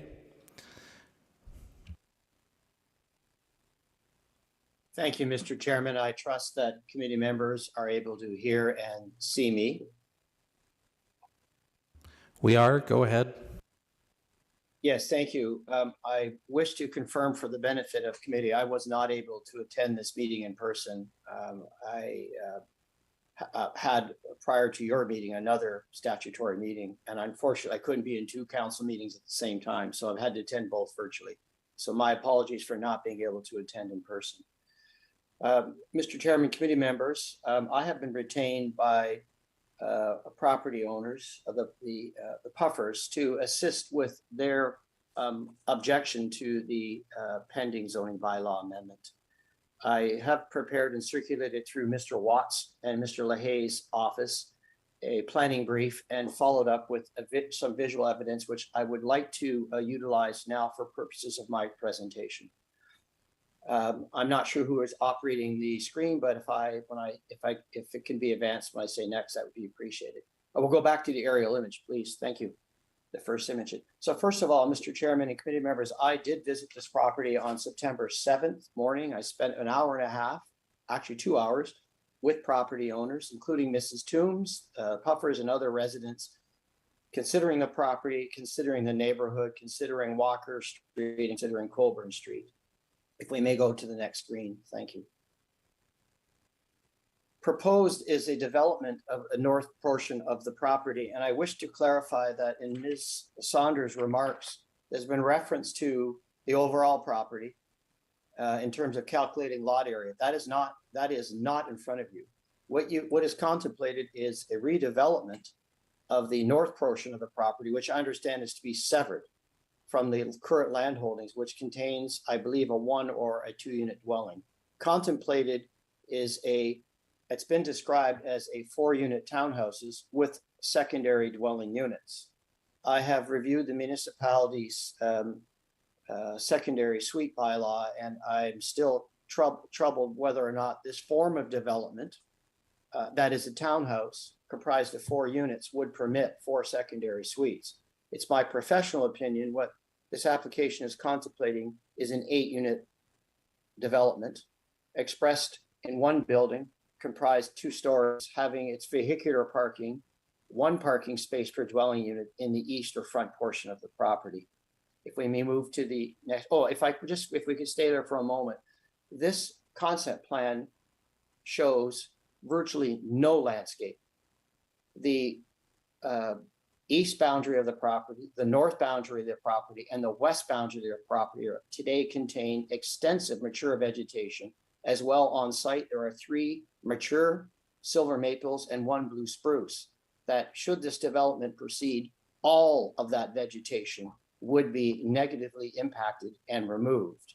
And that's very important to note. Whilst the municipality may not have a tree preservation program, it is responsible planning to ensure that development minimizes such features as periphery landscaping and the like. We can go to the next screen.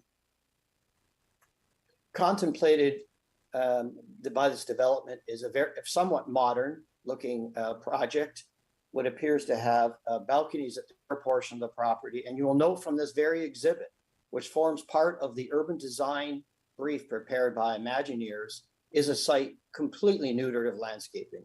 Proposed is some very minimal periphery shrubbery, but all of the landscaping, the mature shrubbery, mature trees would be removed to accommodate the proposed development. Now, the Planning Act speaks to, as do planning instruments, speak to compatibility. And the Planning Act through Ontario Municipal Board and through OLT, Ontario Lands Tribunal hearings, relies upon compatibility as not necessarily meaning it has to be the same nor similar, but it must demonstrate, that is, development must demonstrate that it can coexist in a harmonious relationship within its setting. This project, this proposed development, its urban, its design, its massing, its impact on adjacent properties, from my professional perspective, is not compatible with the surrounding low-density residential community. If we can move to the next screen, please. The application seeks a number of amendments to rezone to amend the R2 zone, to reduce a rear yard setback, to reduce the interior side yards, and that would be on the north and south limits of the proposed dwelling. Ms. Saunders rightly acknowledged and clarified that the RM zone, the zone is being sought in this instance, what has provisions to allow for severance of properties, thus the interior buildings not requiring interior side yards. From my perspective, if this is an 8-unit dwelling, and I'm convinced that this is an 8-unit dwelling, it is asking to reduce the lot area per dwelling unit from 360 square meters to, for my calculations, 93 square meters of lot area per dwelling unit. And that's relying upon the northern portion of the property having an area of approximately 724 square meters. And if dividing that by 8 works up to 93 square meters of lot area per dwelling unit. To reduce the site parking supply from 2 spaces to 1 space per dwelling unit, and to increase the maximum lot coverage in the gross floor areas percentage of lot on the building itself. We can move to the next screen. Thank you. The neighborhood. The neighborhood is comprised, the Walker Street neighborhood is comprised of a series of 1- and 2-story residential properties. There is existing on all the properties, mature vegetation. And if you will note on the photograph displayed on the right-hand side of the screen, this is the front or east limit of the existing property. Mature vegetation, some of it might be invasive, but by and large, it would be appropriate tree and vegetation. And this would represent the rear yard portion of the subject property as we know it today. Next screen, please. Again, a similar view showing hedges, trees, and the east side of Walker Street, as if I was standing south and looking northerly along Walker Street. You will notice in the photograph on the left, it displays 2 of the existing mature maple trees that would require full and complete removal to accommodate the proposed development. Next screen. This is another view of Walker Street. Again, just showing some of the homes, their configuration, their relationship with the street, mature trees, vegetation, hedges in their front yards. I also note the location of the super mailbox located on the opposite side of the development lands, that is on the east side of Walker Street. I'm also acknowledging that I did observe and notice the zoning bylaw signpost that was located on the developed portion of the property. Next screen, please. And again, a view of the east side of Walker Street. Now, right-hand screen is a picture.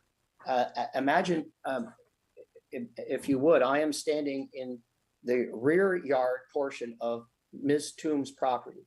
Ms. Tombs' property is located to the north and somewhat west of the development lands. And this is the only view shed where I was standing on her property looking into the rear yard. I had to look through and around shrubberies, and you will notice mature maple tree on the right-hand side of the photograph. That tree and the branches from the other mature silver maple would all require removal to accommodate the proposed development. Next screen, please. Your 5 minutes is up, Kevin. If I can get you to wrap it up, please. I'll be very quick. From my perspective, the planning issues are as follows. This is an overdevelopment of property. There is no regard for the adjacent low-density residential area, and that is specifically described in your official plan in your residential section. There are impacts upon properties, including the removal of mature vegetation and trees. The application as presented is not conforming with the Town of Lindsay official plan. Next screen. The application, from my perspective, is not consistent with the 2020 PPS. It is not in conformity with the 2020 growth plan and is not representative of good planning. Next screen. And I'm available. Mr. Chairman, I'll conclude by saying Ms. Saunders indicated that her company and the developer are prepared to meet with the residents, but they're meeting with the residents after the fact. This is a development having enough magnitude, enough density that it warranted public consultation prior to today's PAC meeting. That doesn't necessarily mean there would be tacit approval, but it clearly is an application that warranted pre-consultation prior to a PAC meeting. I make myself available, Mr. Chairman, committee members, to answer questions, and I thank you for allowing me the ability to speak beyond my 5-minute limit. Thank you. Thank you, Mr. Duguay. Mike Puffer.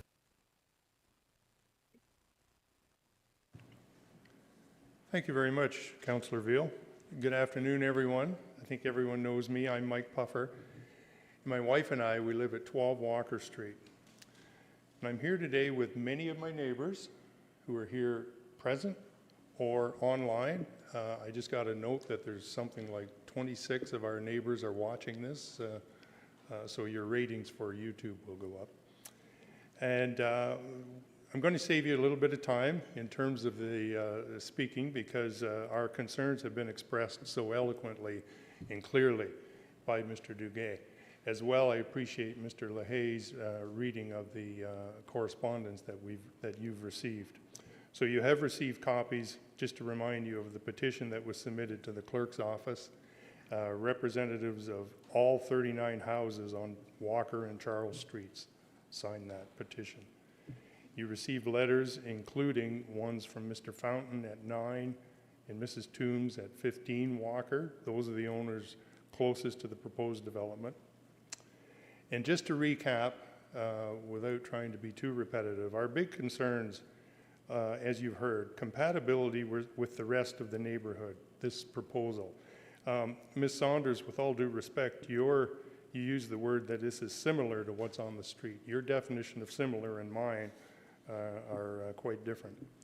We have a lot of safety concerns that this development could lead to in terms of parking overcrowding, 8 spots only a few feet from the intersection of Coburn Street, which is busy enough to begin with, and safety issues arising with things like snow removal.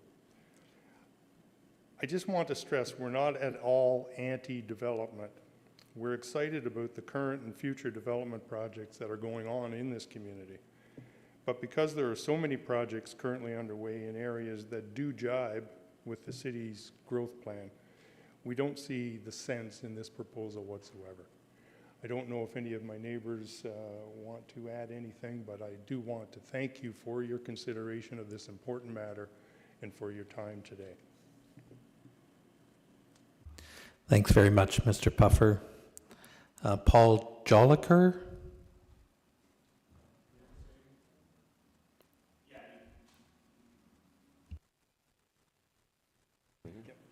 most of my concerns have been addressed. Again, there's lots of places in the GTA where you have to get this creative to find new land, and we just don't have to be that creative. There's lots of development going on. There's lots of affordability houses, and we just don't need to be this intrusive.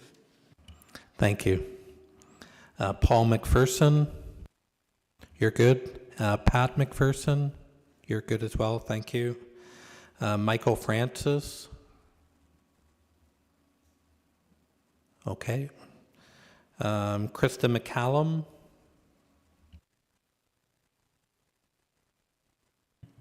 I just wanted to touch briefly on the parking again. I think everyone that lives on the street has a minimum of 2 cars per household, if not 3. So, I think that it definitely is a problem when you're looking at 8 units with only 4 parking spaces. There's already numerous cars on the street. The street already gets narrowed because there's parking on either side. I know specifically in front of my house, my neighbor to the right as well as across the street park on the street during the day. So I definitely think that that's an issue going forward. And I think it's unrealistic to think of, 8 units only having 4 vehicles. So I think that's definitely something to take into consideration. Thank you. Bev and Ron Postner. You're good. Thank you. Don Lutz. Okay, thank you. Rick Calvert. You're good, thank you. Janet DeBello.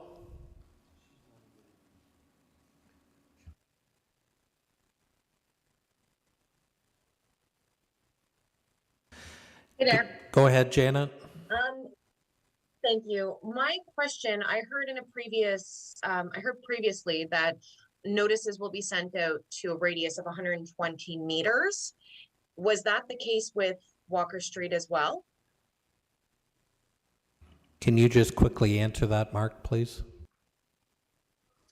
Yes, through the chair, that is the statutory requirement for circulations under the Planning Act. It's 120 meters or approximately 400 feet radius. Okay, thank you. And follow up, it was mentioned also that during the traffic study that traffic will be going directly, backing out of the driveways, going directly to Coburn Street. How are they going to ensure that vehicles back out and go straight to Coburn Street versus redirecting through the other side of Walker Street? Okay, so if you can ask any of the questions that you have, Ms. DeBello, Ms. Saunders will have an opportunity after everybody has spoken and given their comments to respond to them, okay? Super, thank you. Okay, nothing further from you then, you're good? That's it. Okay, thank you. TJ Shaw, you're good? All right, is there anybody else from the public today, either in person or online, that wishes to speak to the application? Mr. Stewart, you wish to speak to the application? Yes, Mr. Chair, thank you very much for this opportunity. I'm a resident of Walker Street, and I support all the comments that have been made by Mr. Duguay, Mr. Puffer, and by Mr. Jolicoeur. I just want to point out that for the representative, with all due respect of the applicant, to characterize this as a gentle intensification is truly a misnomer.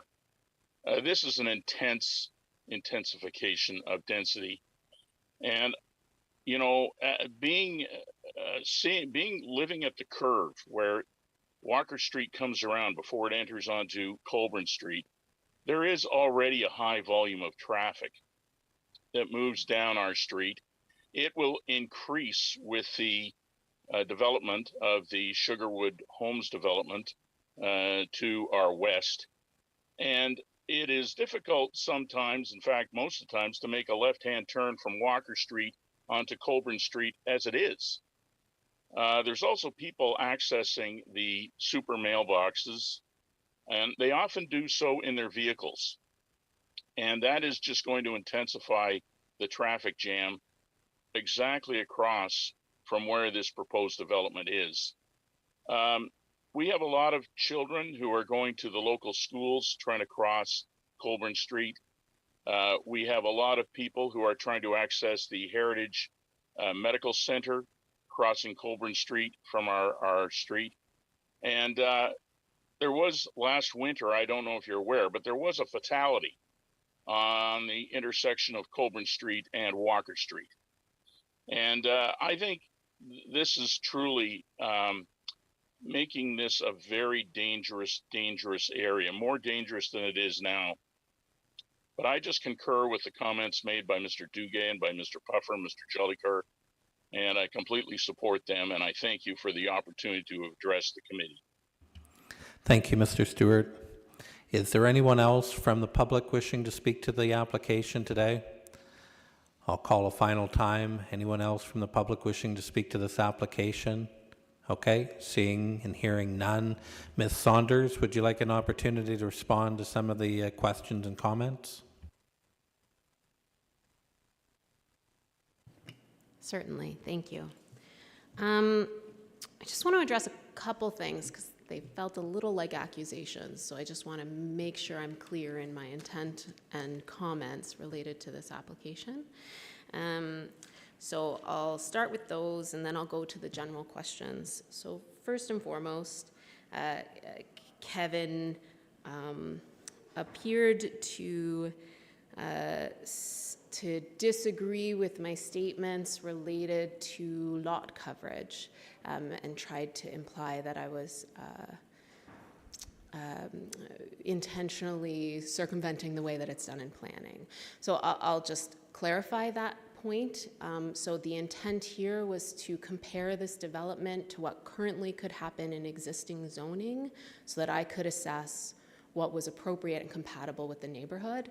Under no situation did I say that you calculate lot coverage as an average of 5 lots. I think it's clear that that is not my intent, nor is it what is proposed in this application. I've been very upfront of the exceptions that we're requesting. So just to clarify that, that was the reason I brought that up, to sort of explain what this is in comparison to what could exist on the property. Okay. The second piece is the statements of no regard for the nearby residential, statements that there should have been public consultation, and statements that we are contrary to provincial and local policies. So I'll address each of those one at a time. So I want to be very clear, we spent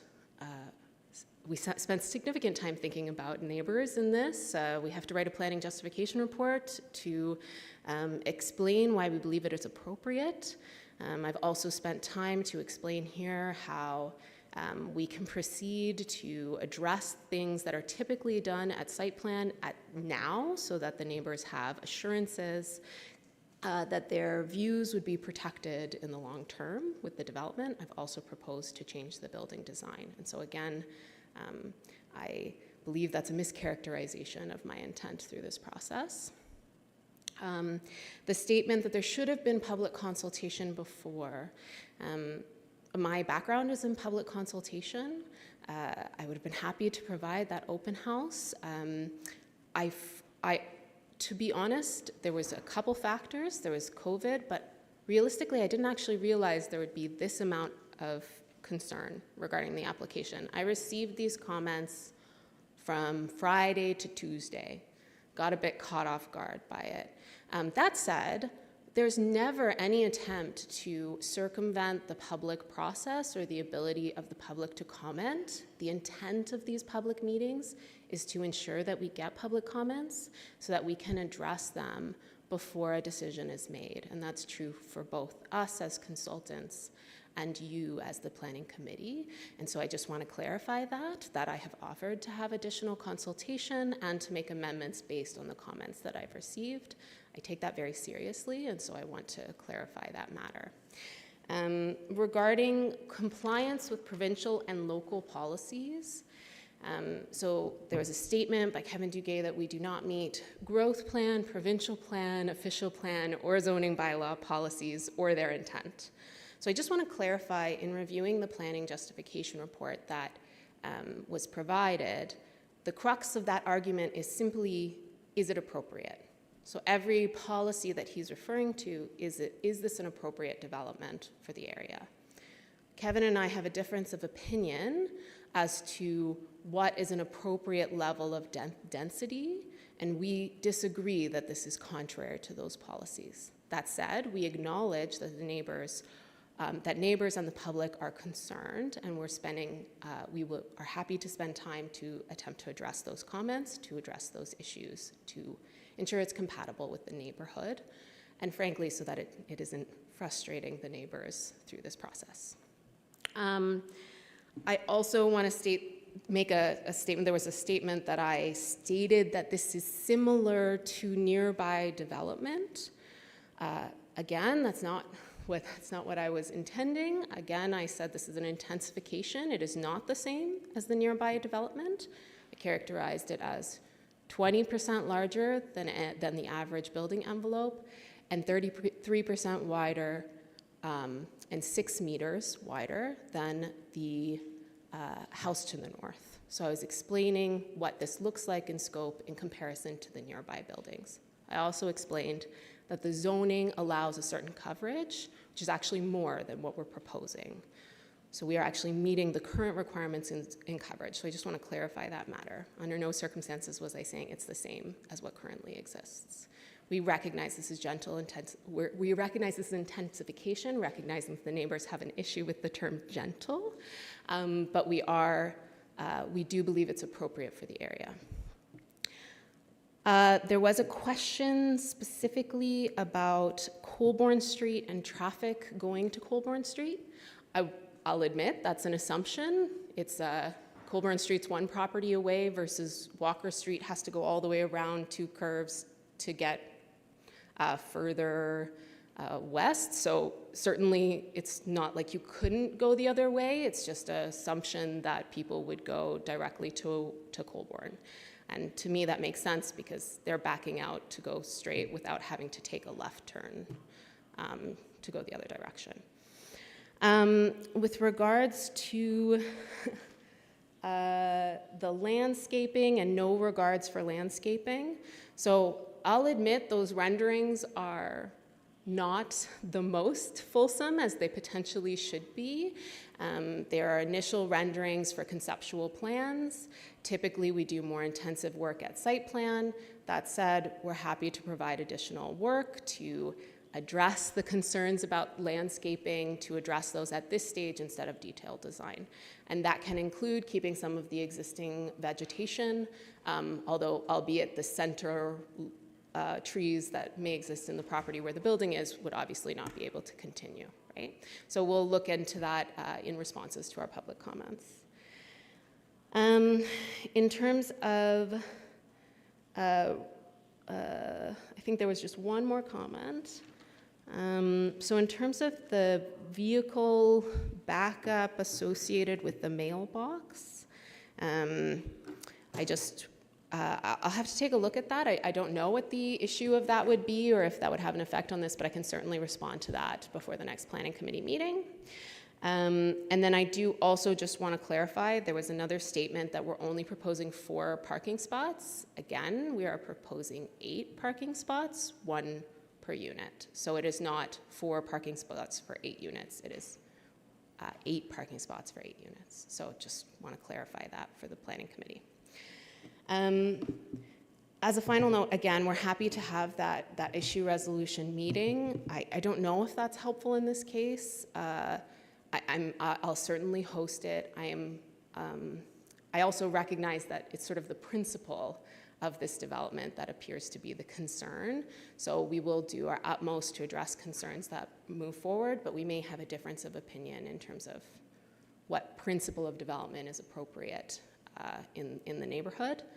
But we will do our utmost to address the issues of concern regarding visual impacts and neighborhood compatibility. I do just want to, as a high level, single residential neighborhood doesn't mean that because it's historically been single residential, doesn't mean that's the only built form that can be contemplated within a single residential development. And so it seems a lot of the crux of the issues here appear to be related to the fact that it's a townhome and that it's more intensive than what currently exists. I mean, we've made significant efforts to try and make this similar to what currently could exist, albeit with more driveways, which appears to be an issue of concern. But that premise is, in my opinion, not consistent with provincial policy, local direction, and in fact, we are meeting the official plan, which states that that medium density or high density can happen within in this area, depending on demonstration of compatibility with the area. So I just want to clarify that local policies contemplate this type of development, even within this neighborhood. So there are policies on ensuring compatibility, which we have gone to great extents to try to address, but we will continue to do so over the next couple months. And I just want to thank all of you for your time. And if you have any additional questions, please let me know. Thank you, Ms. Saunders. Committee, any questions? Member Willick? Just one question through you, Mr. Chair. I'm not sure if it should go to planning or to Bev. There was a comment made about our additional rental units allowed on RM zoning. Could someone respond to that? Do you want to respond to that, Ms. Saunders? Yeah, so I'll have to take a look at that. So that's Kevin's comment regarding the bylaw. Yeah, I think it was in Kevin's presentation, so I've noted that as something I'll respond to. Secondary units are typically permitted where you're including built forms, including townhomes. So typically you are permitted to have a secondary unit when a townhome exists. That's true in most municipalities, and I'm pretty sure it's the same here. And I'm almost positive, I addressed that in the planning justification report, but I don't have it on hand, so I'll have to take a look and provide a response to that. Yeah. Oh, and I do want to address, through you, Mr. Chair, again, the characterization of an 8-unit multi-residential building versus 4 townhomes with secondary units, I think is crucial in this. It's not the same thing. This is not one building on one lot. These are individual ownerships who could be using these secondary suites for, as you said, their grandmother, or to provide additional rental units on an individual basis. So it's a different type of development, in my opinion. Okay, thank you. Director Hawley? Yes, through the chair. We did a conformity exercise throughout the entire city for ARUs, and they are permitted in townhouses currently. So if this was zoned for a townhouse development, for 4-unit development, the ARUs would be permitted as of right. Under the legislation, we're not allowed to ask for any parking associated with the ARUs. We tried, but failed.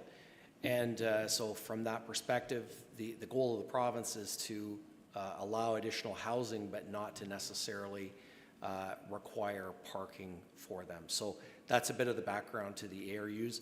They are already permitted sort of throughout the city, so in all of the various communities and the rural areas. So hope that helps. Thanks. Thank you for the clarification. Committee, any further questions? Okay, seeing and hearing none. What are your wishes? Mayor Latham? I'll be the brave one. That report plan 2022-055, part lot 22, concession 4, former town of Lindsay, city of Kawartha Lakes, identified as 158 Coburn Street West. Michael Francoeur and Jean-Guy Francoeur, D06 2022-021 be received. The application respecting the proposed zoning bylaw amendment be referred back to staff until such time as all comments have been received and addressed from all circulating agencies, city departments, and the public, and for further review and processing. Thank you. Is there a seconder for the motion? Member Barkwell. Any further discussion? Seeing none, calling the question. All in favor? That carries. Thank you. That brings us to 3.5. Sure, I was going to do it after 3.5, but we'll take it's 3:04. We'll resume back and finish the agenda at how is 3:10. Is that good?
To the final application is under the public portion of today's meeting, 3.5, Plan 2022-056, an application to amend the Village of Bobcaygeon zoning bylaw 16-78 on vacant land on Cedar Tree Lane and Hemlock Crescent, Bobcaygeon.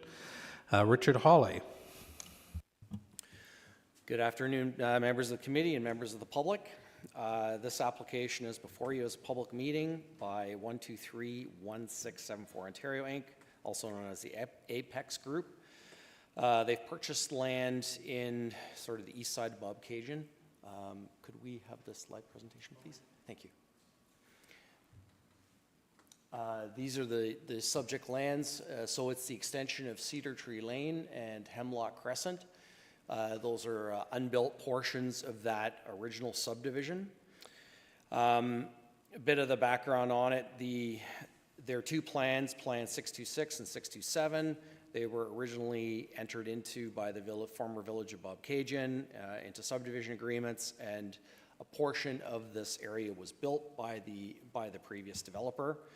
In 2005-2006, it became evident to the city that, and this was post-amalgamation, that there were not sufficient securities for the development, as well the style of development or road profile.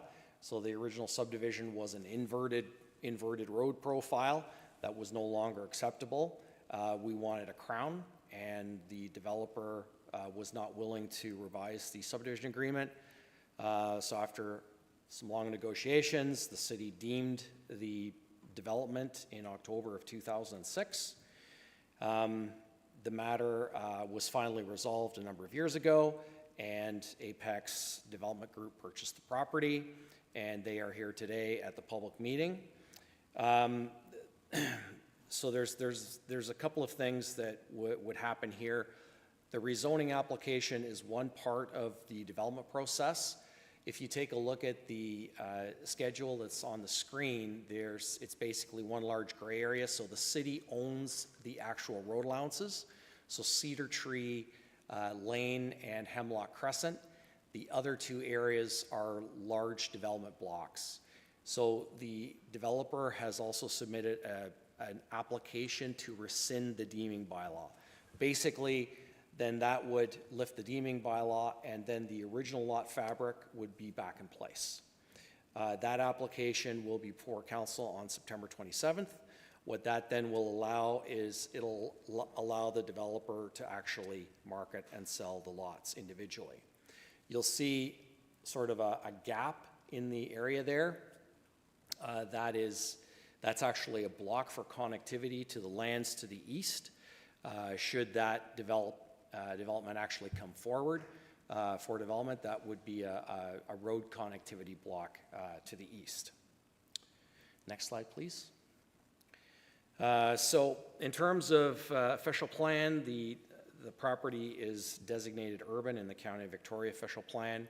County plan still being enforced because the secondary plans are before the OLT. Property is zoned urban residential type 1 in the village's zoning bylaw. The land area is about 10 acres in size. The developer will build the development out with to full current municipal standards, only on the lands that he owns, however.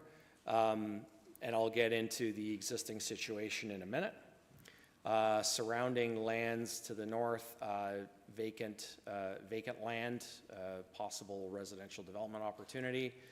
To the north is parkland, to the east is vacant residential, and to the west and south is existing residential. Couple of facts about the application. Essentially what the application is trying to do, sort of in overall terms, is to really create more of an urban feel on this property as what the village bylaw allows. You'll recall a couple of years ago, we did a similar zoning exercise for the Three Lakes development, which basically allowed the homes to come closer to the street. It allowed for front porches. It allowed for decks to encroach into the backyards, all things that the village bylaw don't allow. We're also looking at increased lot coverage here as well, so that we can have a larger, perhaps a larger single-story bungalow-loft type of development as opposed to only a two-story, and some reductions in side yard setbacks for second-story development. So essentially bringing, maybe modernizing some of the regulations, and certainly these regulations are things that you see here in the town of Lindsay as well. From a provincial policy perspective, obviously the proposal meets all the aspects of provincial policy.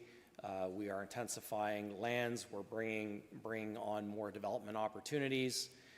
This is obviously an existing situation, so we are simply developing what was previously contemplated back in the 1990s. Obviously, it's on full municipal servicing. It's going to provide a range of housing, so from that perspective, it meets all the various provincial policies. It also conforms with the county official plan for the village of Bobcaygeon. The applicant has submitted the rezoning application to allow for these changes. This plan here demonstrates just sort of an overall look for what the housing location would look like. You'll see that in the where Cedar Tree bends, there's that sort of triangular lot, and that would be a small block that's going to be reserved for a stormwater management facility. This, you have to understand, this project was approved back in the 1990s. Stormwater management requirements have changed since then. We've dealt with this issue in other old draft plans as well, where we've had to modernize conditions of draft plan approval to reincorporate stormwater management facilities. The Kerr property a couple of years ago being one down in Bethany. So that's why we've got the stormwater management block there. You'll see where the road goes out, there's sort of an elliptical shape there, and that's a temporary facility for stormwater. When the block develops to the east, that will be removed and replaced with a road, and then that facility will be then incorporated into the lands to the east. Next slide, please. So these are some just some demonstration plans of how the reduced setbacks would sort of play themselves out on some different product that Apex is looking at. Basically, you're going to have some decks on the back. You're going to have some front porches on the front. And again, rather than the developer having to come in every single time for a minor variance for a deck, it's better to take care of everything sort of all in one shot.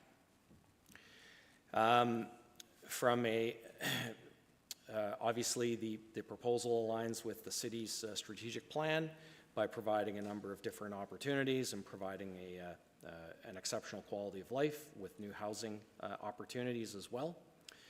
Again, servicing, the project will be fully serviced, sewer, water, and storm sewer. The application was notice was sent to everybody within 120 meters, and a sign was put up as well. We have received some public comments, and I think generally the public comments can be characterized as there are some of the residents feel that there are some existing issues with the existing development, and from the servicing that's there, some people may be experiencing some backups, or there could be some backups on the road. Those are issues that this developer will not be fixing and will not be responsible for.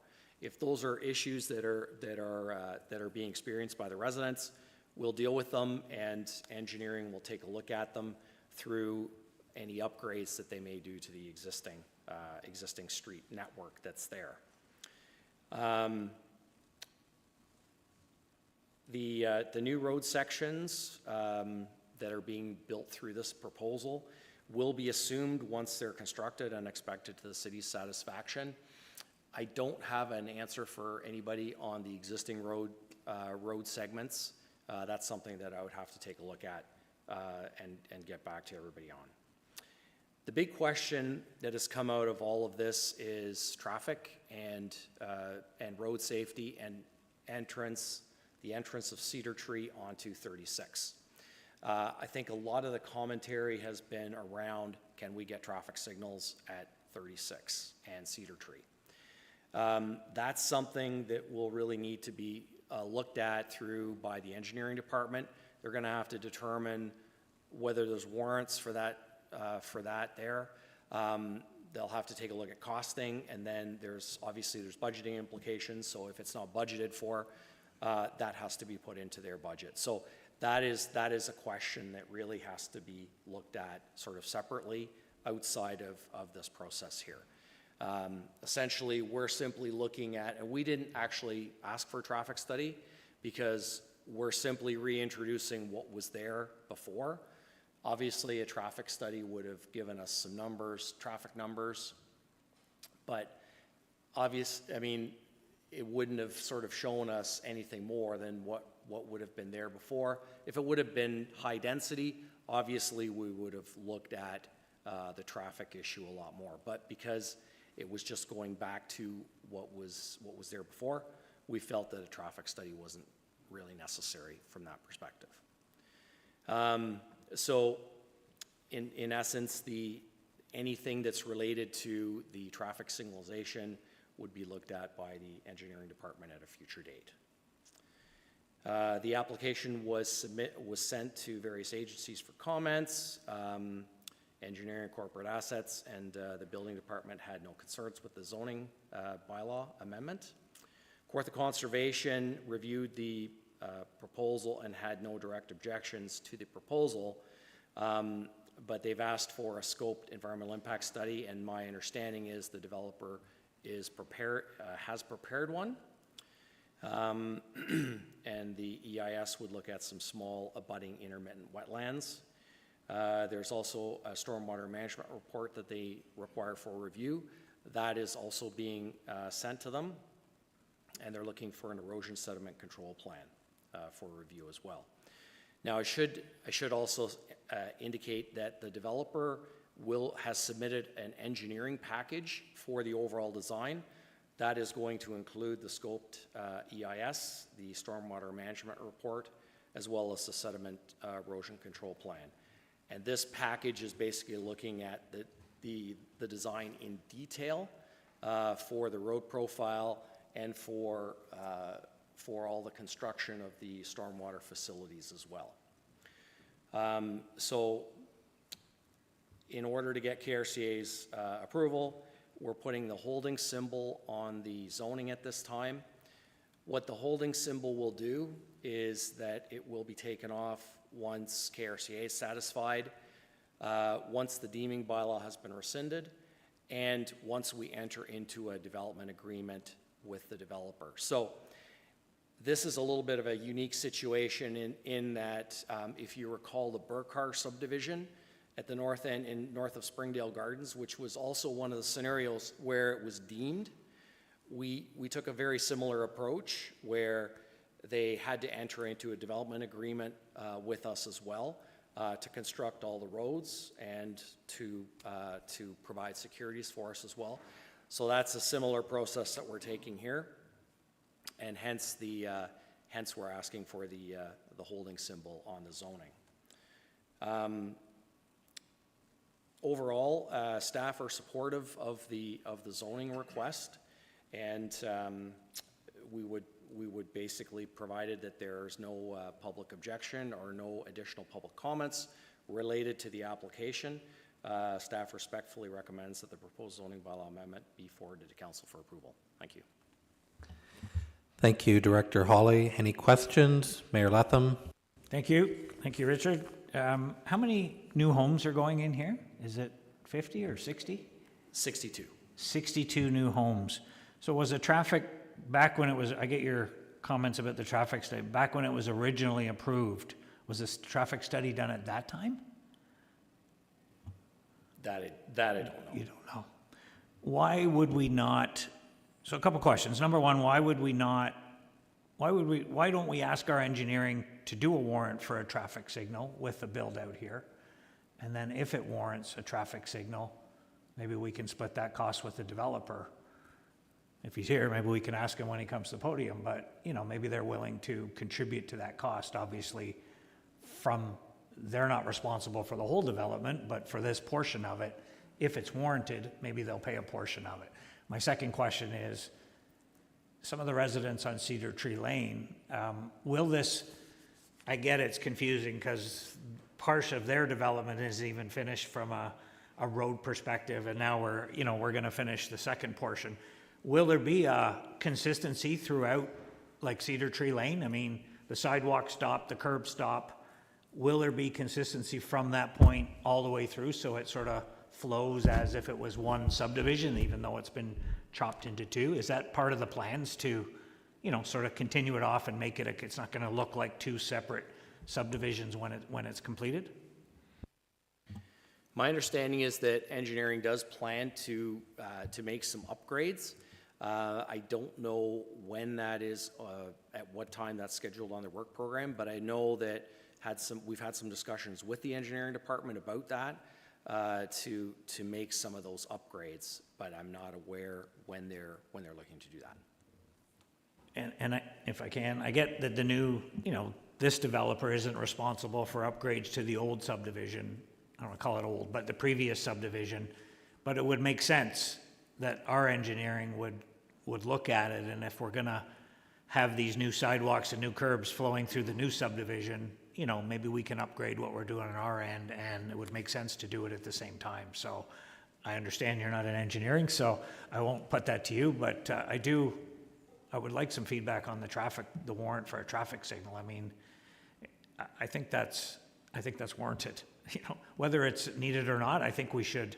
62 new homes is probably 120 cars, and going in and out of there, you know, and I know Highway 36 is a nightmare at weekends and summertime and such like that. So I'm not saying it's warranted. We should just agree to a traffic signal, but I think somewhere in this we should add something that says, let's have a look at it and make sure that if it is warranted, that we've got an agreement in place to make that happen. So I don't know how I have no problem with approving or what you're asking, but I would like that to be part of it somehow. So whether that's part of the holding symbol or what, I'll leave it with you for now. Thanks. I have a feeling that Ms. Sisson would like to weigh in on this. I'm in trouble now, aren't I? Good afternoon. Good afternoon, and through you, Mr. Chair. Just to provide some clarification, the existing transportation master plan did identify the need for a traffic signal here at this location, 36 and Cedar Tree.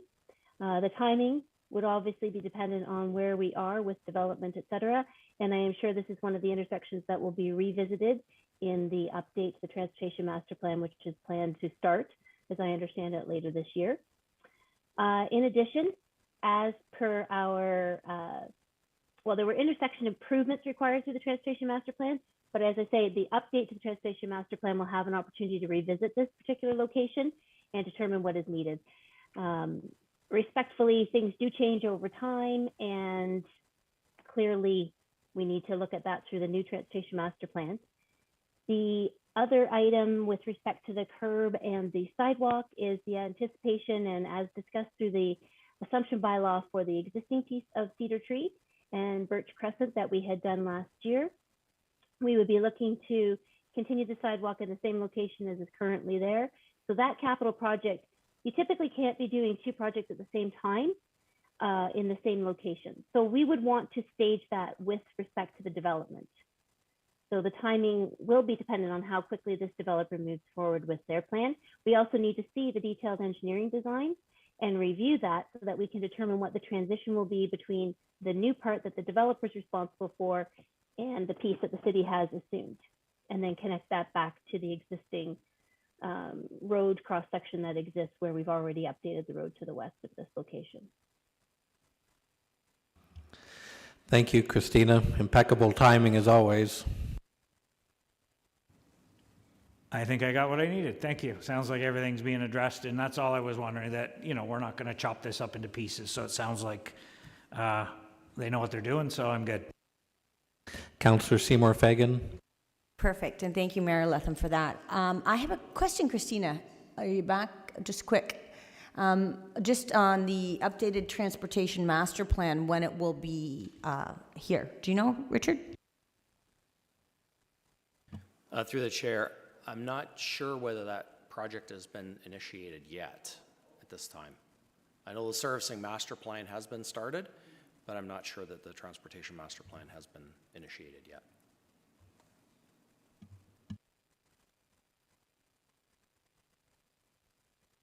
Go ahead, Christina. Well, thank you through you, Mr. Chair. It's my understanding that that is going to be initiated this year, that they have been working on the terms of reference, et cetera, for that particular project, and that should be issued later this year. Thank you. Committee, any further questions? Okay, seeing none. Does the applicant owner or agent on behalf of the applicant owner wish to speak to the application? Yes, thank you, Mr. Chair and members of the committee. My name is Eldon Theodore from MHBC. I'm here on behalf of Apex Development Group, and I just wanted to note my client is also in the audience today if there are any specific questions with respect to my client on some of the details that I can't answer. I just wanted to thank Mr. Hawley for presentation and the staff report, which is very comprehensive, so I'm not going to repeat any of those matters. I will confirm that we're in support of staff's recommendation.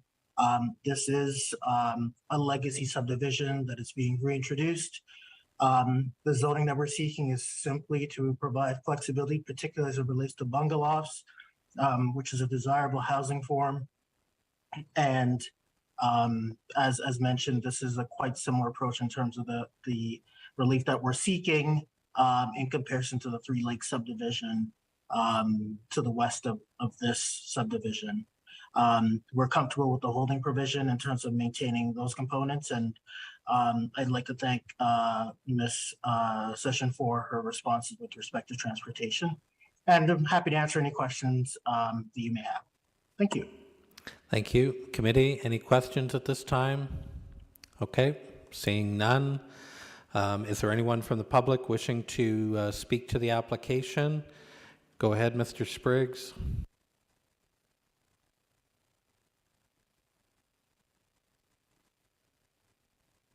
That one there. Good, thanks.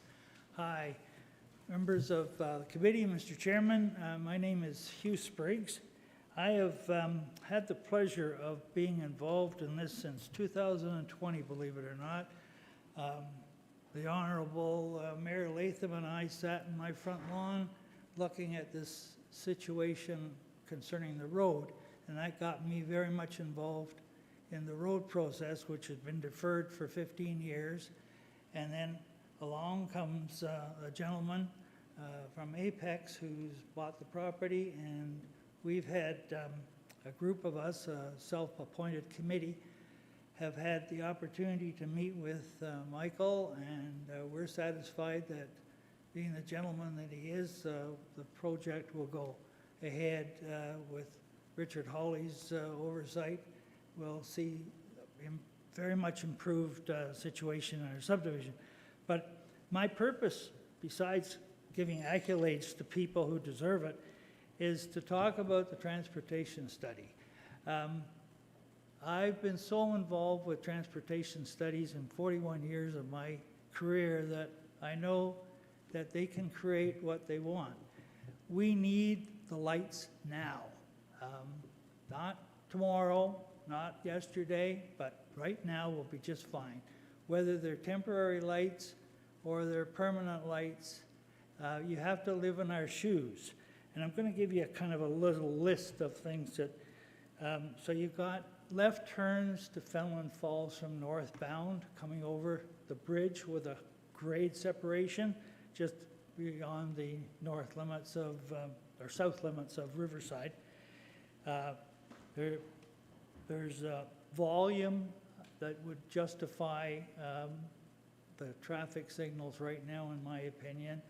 And I was with the County Appeal Engineering, which is now the Region Appeal, for 8 years. So I have some knowledge of traffic light situations. The EMS, I've spoken to them and the volunteer fire department. They have no issue one way or another because they'll just use their lights and their siren. so that's not a big issue. School buses use Cedar Tree Lane and also Birch Street, coming from Riverside along Birch and onto Cedar Tree Lane. At that point, we would request the neighborhood that a four-way stop sign be put there. That's at the corner of Birch and Cedar Tree. So right now it's two-way stop on Birch only. Cedar Tree, it'll slow down the traffic. There's a lot of kids using that road, and it will affect the school buses as well. I think it will help them. By the way, my location is right at, I guess, the corner of Hemlock and Cedar Tree. So I'm right at ground zero, more or less. Okay, so I maybe have as much effect as anybody on this. As Mayor Latham has said, the traffic generated by this new subdivision of 62 houses will create at least 100 new cars.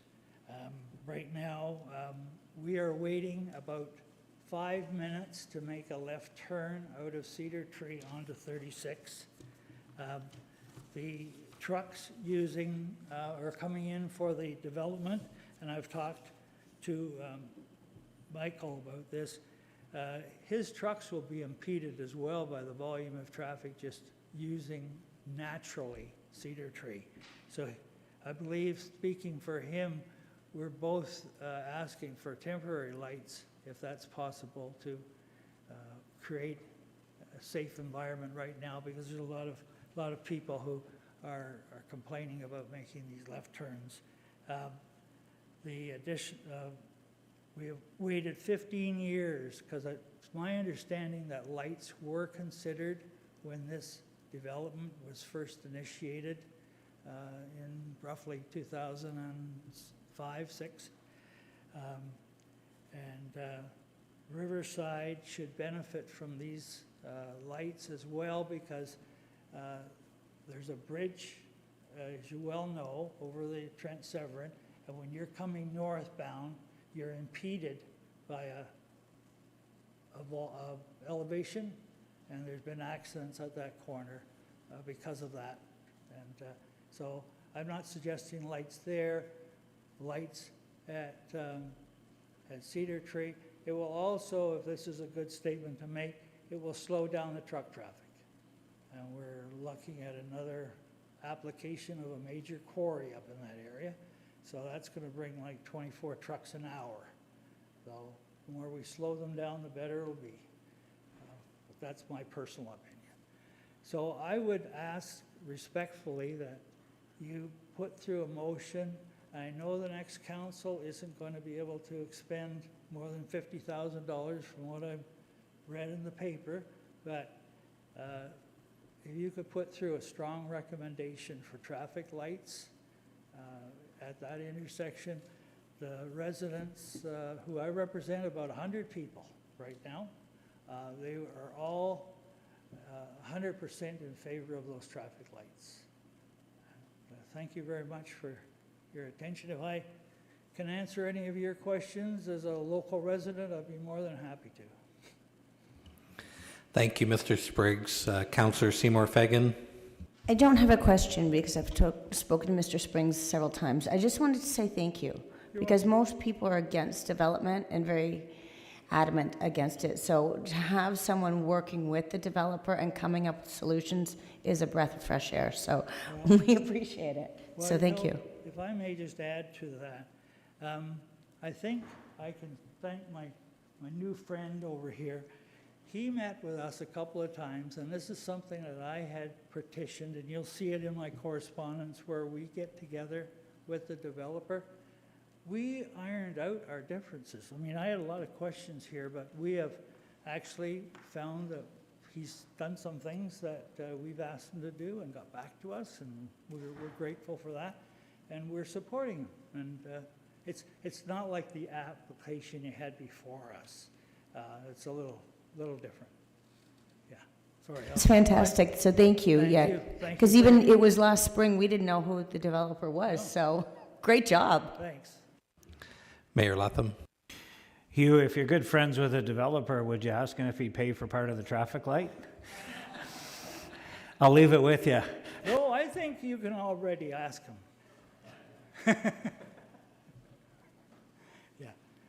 Thank you very much, Mr. Spriggs. Is there anyone else from the public wishing to speak to the application? I'll call a final time. Anyone else from the public wishing to speak to the application? Okay, thank you. I'm not sure, go ahead.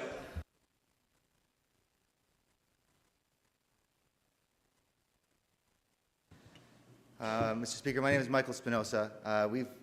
I've met Hugh several times, and now met most of you now for the first time. We briefly spoke about the traffic lights and some of the work and some of the vehicle traffic that we're going to coming into the subdivision. Obviously, there's only one access point to come in, so we're coming through Cedar Tree Lane. We talked about mandating the vehicles to go slowly through, and we talked about that second stop sign, which I think is a great idea in general, not even for my development, but in general for the subdivision. I think the streetlight is necessary. Even myself coming up there, viewing the site, leaving, going south, it is very dangerous. And if Hugh's correct and those additional trucks are coming in, whether the traffic study was agreeing to this before or after, it is evident at this point that it's necessary. I did mention to city staff that I would be supportive in helping pay for the streetlights. So yes, I'm not paying all of it. Obviously, we're not doing the whole subdivision. We're doing a small portion of it, but I am definitely into that for sure. We definitely were working with KRCA about maybe incorporating the Wilderness Park into our design, overall design, because the end of the street, because it was partially finished, access the northern Wilderness Park, and a lot of dog walkers and people do access that area through the subdivision now. Obviously, we don't want that during construction, but after post-construction, there were talks with TRCA to use that additional ball, I don't know if you could see it at the very top, that is still owned by the city, and create a walking path or some kind of trail to connect the two, which would be beneficial to, obviously, my residents, obviously the residents already there. So that, I think, is an idea that we're going to be looking at in our final design with development, with landscape plans and all that kind of stuff. We still have to go through with the pond. We've talked about doing some, maybe a community area, a sitting area, something like that as well there with the pond, just to make it a little bit more than just a stormwater management pond, obviously, right? Yes, I will support some lights, the lights there. I talked to Hugh briefly about a temporary lighting system. I don't know how that works in municipality. It doesn't really work in such a large area. It generally works in smaller roadways for temporary construction. But again, I am supportive of that for sure. And thank you very much. Thank you very much. Any questions from committee? Oh, it's Councillor Seymour Fagan, go ahead. I just wanted to say thank you to Mr. Spinoza because this development has been a bit of a thorn in the area with the city and the roads and the residents in the area. So thank you for coming forward and taking it over and building more homes in Bob Cajun. That's great. Thank you. Great. So just to Mr. Spriggs, I think I noticed Director Hawley making a note when you were talking about stop signs, and I know Christina's on the line, so I'm sure there'll be a conversation about stop signs and traffic signals on a go-forward basis. So at this point, committee, Mayor Latham. Yeah, I'll give you a recommendation, but I want to ask Richard, I would propose that we include a traffic signal as part of this. I understand it's going to be part of, but I think from everything we're hearing, a traffic signal is warranted. And how do we include that as part of this in partnership with the developer, and you guys can work out what's fair as far as he's agreed to share the cost, which I think is awesome. And it's obviously needed. So how would we, if committee chooses and council approves it, how would we include that in this resolution? How would we add that in there if we wanted to go there? Certainly, through the chair. I can work on something right here, and then we can maybe come back to this resolution later. We can maybe go to another part of the agenda, and I can work on something. Does that work for everybody? Or would you like me to work on something right now? No. Yeah, no, I'm fine with that. Are you guys okay with that? Are you okay with that? You guys sit tight for a few minutes, see what you can come up with, and we'll come back if that's okay with you, Mr. Chair. Thank you. Okay.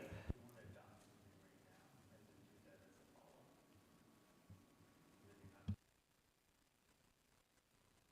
think we're going to want to incorporate it into the motion, aren't we? Not as a follow-up?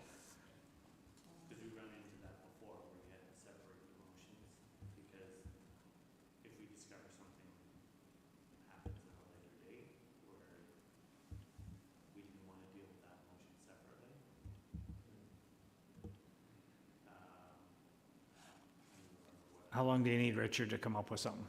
5 minutes? Okay. I think we're good. Okay, we'll come back. Okay, so we will move to 4 deputations, and I believe Mr. Shaw wishes to speak to item 6.1 on the agenda.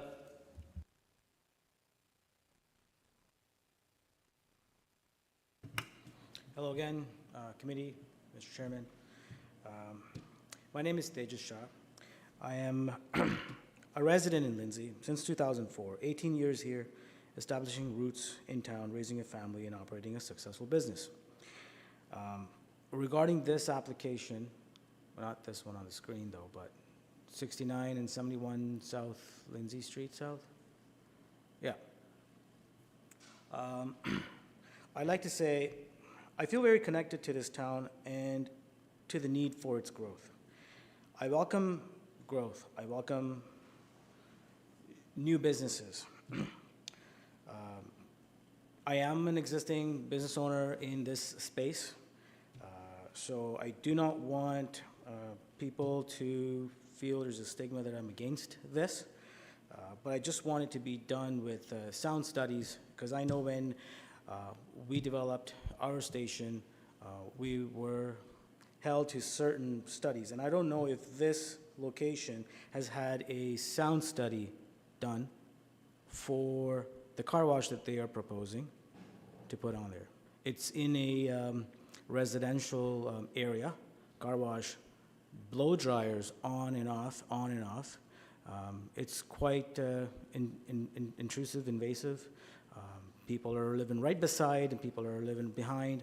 I know at the last public meeting, the residents on Melbourne Street behind this subject land had said, we don't want to drive through the speaker, welcome to KFC, Taco Bell, or whatever, every hour, every minute, you know, it's going to be disturbing us. Well, we need to touch on the sound from the car wash. I think that's been omitted. Right now, the city staff is recommending that this get approved by council, and I would request that planning committee today send this back to city staff to get a sound study done. What hours of operation is this car wash going to be? There is a sound noise bylaw, 10, 11 p.m. Is this car wash a 24-hour car wash? Can you imagine somebody trying to put their baby to sleep and then blow dryers go on? We touched on lineups, a drive-through business on Lindsay Street last time. I think, can we get the slide to show the new proposed? Right, so we still have a entrance to Melbourne Street, and I thought that we were not going to have an entrance to Melbourne Street at all, because the car wash lineup can back up onto Melbourne Street still. I speak from experience. I own one, and I know there's growing pains. So next 10 years, when the city grows even more, how many cars is this property accommodating until it spills over onto Melbourne Street? I don't know where all the snow is going to be piled, but wherever it's going to be piled might impede on sight lines to exit the property onto Lindsay Street. So that should be considered.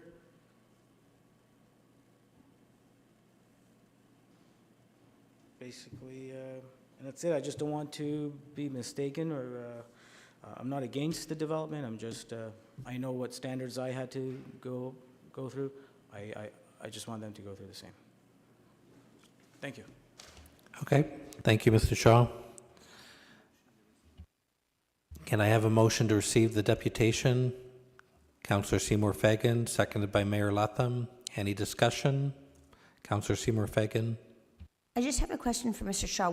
There were three things that he was interested in. There was the sound, the sight lines for what?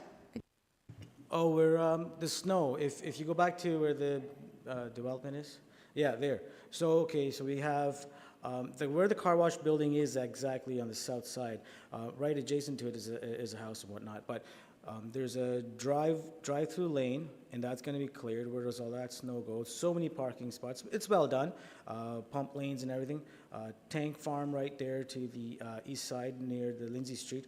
Where does all the snow go? Because presently, as a 4-bay coin-op, I remember last year, the year before, mountains and mountains of snow would just get piled up on the back lot where it goes onto Melbourne Street. There's two parcels back lot. So where does all the snow go now with this site being designed so beautifully this way?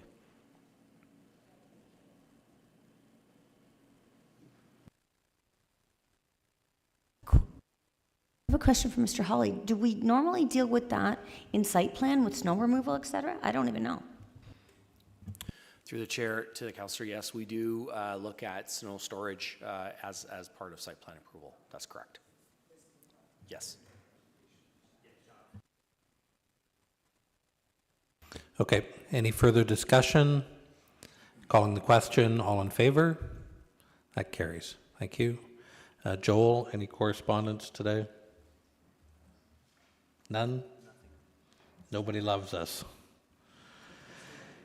Director Hawley, are you ready to bounce back, or? There we go. So let's go back to 3.5.2. So the resolution is in two parts, that the Engineering and Corporate Assets Department be requested to commence a design and costing for traffic signals at the intersection of Cedar Tree Lane and CKL Road 36, that the Engineering and Corporate Assets Department be requested to budget for these traffic signals for installation in 2023. What about in partnership with the developer? I mean, is there something in there that they've agreed to pay a portion of that?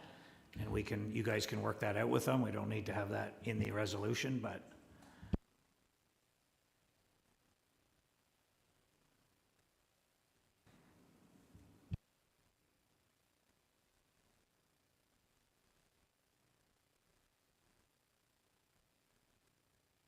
Maybe it's as simple, Richard, as budget for it in 2023 in partnership with the developer. Does that, I think that leaves it open enough that have a discussion and. Okay. Does that work? Do you want me to? Are you making that motion? I'll make that motion with the motion that's printed to approve the application. Okay. Seconder for the motion, Councillor Seymour Fagan. Any further discussion? Calling the question, all in favor? And that carries. Thank you. So at this point, this public meeting held under the Planning Act is now adjourned, and we will continue on with regular and returned reports.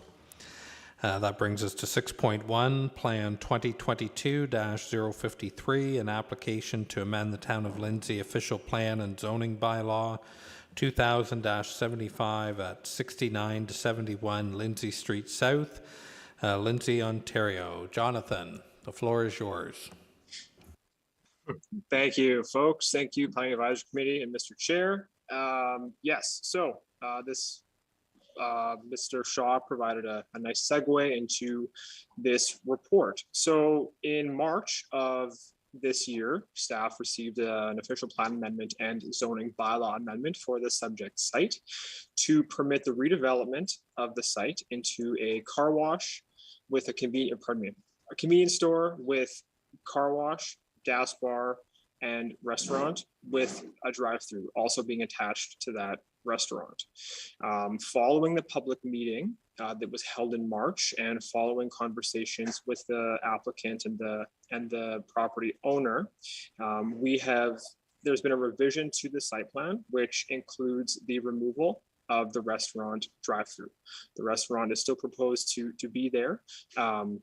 Next slide, Joel, might want to skip ahead a few. There you go. So this is the resubmission. I also have the existing one in front of me here too, if the committee wishes to see that. So the restaurant drive-through is now a parking space, and which would have been located on the south side of the larger building, sort of on the left-hand side of the site plan shown in front of you. Yeah. So the drive-through for the restaurant was there. And it was one single queuing lane that split off into two drive-throughs, one for the car wash, one for the restaurant. The applicant has removed that, which staff feel addresses a number of the concerns that were raised at the meeting in March. This included noise and odor from vehicles, noise and odor from the restaurant, and from the drive-through menu, as well as potential traffic issues along Melbourne Street. At that time, there was no restaurant lease negotiated or revealed. So at that time, staff reviewed it, as well as peer reviewers reviewed it from the worst case scenario, so like a Tim Hortons or a McDonald's. So that was, in closing, that drive-through was removed. Which alleviates the concerns for noise from a drive-through window, from the menu, a potentially large amount of traffic that could spill out onto Melbourne, and odor from vehicles sitting and idling, waiting to access the drive-through. The addition of parking spots was also included with this revision. So there are proposed 16 parking spaces in this for this use. There are spots shown under the gas canopy, which typically staff don't count those as parking spots, although they certainly may act as some sort of, in between filling gas or leaving your vehicle there while you're in for something to the convenience store. So the official plan amendment and the zoning bylaw amendment are in essentially to permit this use because there are two structures on the property. The Lindsay official plan only allows one commercial structure in the local area designation. So therefore the amendments to the official plan was required. The zoning bylaw amendment acknowledges the reduced parking. So proposed in this development, I believe there's 16 parking spaces. The requirement is a bit higher, closer to 30. Staff feel that because of the nature of the sort of quick serve restaurant and in consultation with our peer reviewing engineer team, that a lower amount is acceptable, given the brief trips and the brief stays sort of at the use. In response to Mr. Shaw's deputation, I note that there are two snow storage areas, both on the bottom or the south part of the site, one on either side of the car wash. And yes, that is typically something we deal with during the site plan stage. Yeah, exactly. This application was reviewed extensively by our peer reviewers to make sure that it could work internally and operate internally to the site just fine without any conflicts between vehicles, fuel trucks, loading trucks, that sort of thing. So with that, I'm just going to pull up the uses are supported by staff. We feel that this is a lot more appropriate in scale than previously. That addition of the restaurant drive-through was a sore spot, admittedly, and we feel that by removing that, this is something that is a lot more appropriate for the local commercial designation. A theme of actually this meeting has been ensuring that this is appropriate scale for the neighborhood. So scale is sort of built out in the Lindsay official plan that has a maximum floor area coverage of the site for commercial structures. This is well within that. So from that perspective, it is certainly something that can be supported. And with that, Staff respectfully, of course, recommend approval of the official plan amendment and the zoning bylaw amendment to we support that recommendation, that it be forwarded for approval, noting that this would also go through the site plan process. So a holding symbol is proposed in that zoning bylaw to ensure that it does go through the site plan process, where we can further look at the snow storage and landscaping. Thanks, And I Jonathan. believe the owner Committee. and the engineer are here as well. Thanks, Jonathan. Mayor Latham. Thank you.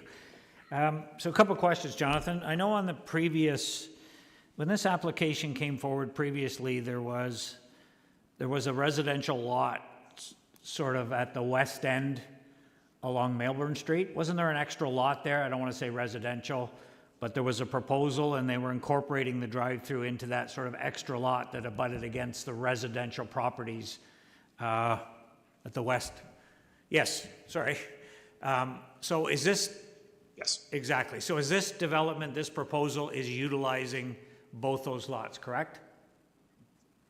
Through the chair to the mayor, that's correct. Okay, and the fencing, where the drive-through would be where that lot, not drive-through, the car wash lineup behind the restaurant.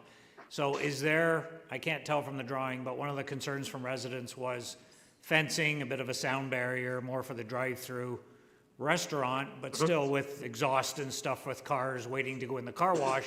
Is there a suitable fencing along there, or again, is that something that'll be dealt with at site plan?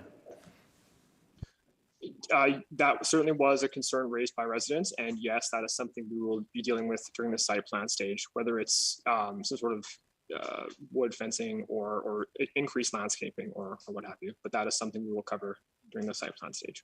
Okay, thank you. Any further questions to Jonathan? Councillor Seymour Fagan. Thank you. Jonathan, is the sound covered at site plan as well? Sound is something that we can cover at the site plan stage. For this particular development, we did not request a noise study during the pre-consultation, nor through the OPA-ZBA process. Typically for this type of development, i.e. the car wash specifically, there's not always a noise study required, but if that is something that the committee, I guess, wishes to see, we could, and Richard, please correct me if I'm wrong, we could potentially include that as a condition of the holding symbol to have a noise study required at committee's wishes. Okay, thank you, because, yeah, it abuts some residential properties and, you know, I guess the dryers and the cars and all that can make noise, so it could be added if we wanted it to. Is that correct, Richard? Through the chair, that's correct. It could be a condition of the removal of the H, yes. Okay. Any further questions or discussion? Seeing none, are you ready to put forward a motion? Yeah, this is regular and return reports. Try and keep up, eh? I'm trying, man. It's getting harder. Go ahead. To move the motion as written. Thank you. So the motion then that report plan 2022-001, Town of Lindsay official plan amendment and zoning bylaw amendment for 69 to 71 Lindsay Street South, Lindsay be received for information that an official plan amendment respecting application D01-2022-001, substantially in the form attached as Appendix D to report plan 2022-053, be approved and adopted by council, that a zoning bylaw amendment respecting application D06-2021-029, substantially in the form attached as Appendix E to report plan 2022-053, be approved and adopted by council, and the mayor and clerk be authorized to execute any documents and agreements required by the approval of this application. Is there a seconder for Member Barkwell's motion? Mayor Latham. I'll second, but I have a question. Can we include the noise study as part of the holding symbol before the H is taken off? I don't know if that has to be in the motion or it's just part of what staff does. I think in this case, if we want it, we should likely include it in the motion, because it's not what Jonathan, and correct me if I'm wrong, what Jonathan pointed out is that it's not typically dealt with under site plan. So if we want it under site plan, we should request that as part of the motion. So you okay Yes, adding that? Mr. Chair, Noise study be yeah. a condition of noise removing the study, H? yeah, And for just removing the hold signal, yeah. perfect. Okay, if you're okay with that, I'll second that. Okay, seconded by Mayor Letham. Any discussion? Okay, everybody's clear on the motion. Calling the question, all in favor? And that carries. Thank you. That brings us to 6.2, Plan 2022-058, an application to amend the Township of Fenland zoning bylaw 12-95 at 10 Goodman Road, Rosedale. Mark Lehay. Good afternoon, members of Planning Advisory Committee again. Notice for this application was originally given to each assessed landowner with 120 meters and all applicable agencies and departments. And a sign was posted on the property in accordance with the Planning Act for the public meeting, which occurred on February 9th, 2022. This subject property is located within a hamlet settlement area within the hamlet of Rosedale and contains an existing seasonal dwelling and boathouse that was constructed in the 1930s and 3 cabins that were previously used as seasonal cottages within the tourist commercial zone on the property that were constructed in the late 1960s. Next slide, please. The owner has applied to rezone the eastern portion of the property from the tourist commercial zone and hamlet residential zone to a hamlet residential exception zone to permit the redevelopment of an existing dwelling and establish applicable development standards to recognize the reduced environmental protection water setbacks of 9.3 meters on the eastern side of that half and 12 meters on the western side. For the proposed replacement dwelling and to rezone the western half of the property from the tourist commercial zone to a hamlet residential zone to permit a residential use. Next slide, please. The effect of the amendment will facilitate the redevelopment of the subject land to permit an existing seasonal dwelling to be replaced, as shown on the slide, with a new dwelling with specific standards for reduced water setbacks on the eastern half, along with permitting a residential use on the western half of the property, which would be facilitated through a future application for official plan amendment and consent to create one waterfront residential lot. Various documents and plans were submitted by the applicant in support of the proposed amendment. The most recent included a memo dated September 12th of 2022 from DM Wills Associates outlining water treatment options in support of their zoning bylaw amendment, which was requested by the Kawartha Conservation for review. In this regard, the applicant, Diana Kay of DM Wills Associates, has requested the removal of the holding symbol from staff's recommendation, as their memo confirms that commercial water treatment options are available to reduce specific groundwater metal exceedances to Ontario drinking water quality standards. However, at this point, staff has not yet received a response from Kawartha Conservation in this regard, nor any required confirmation from the Ministry of Environment, Conservation and Parks.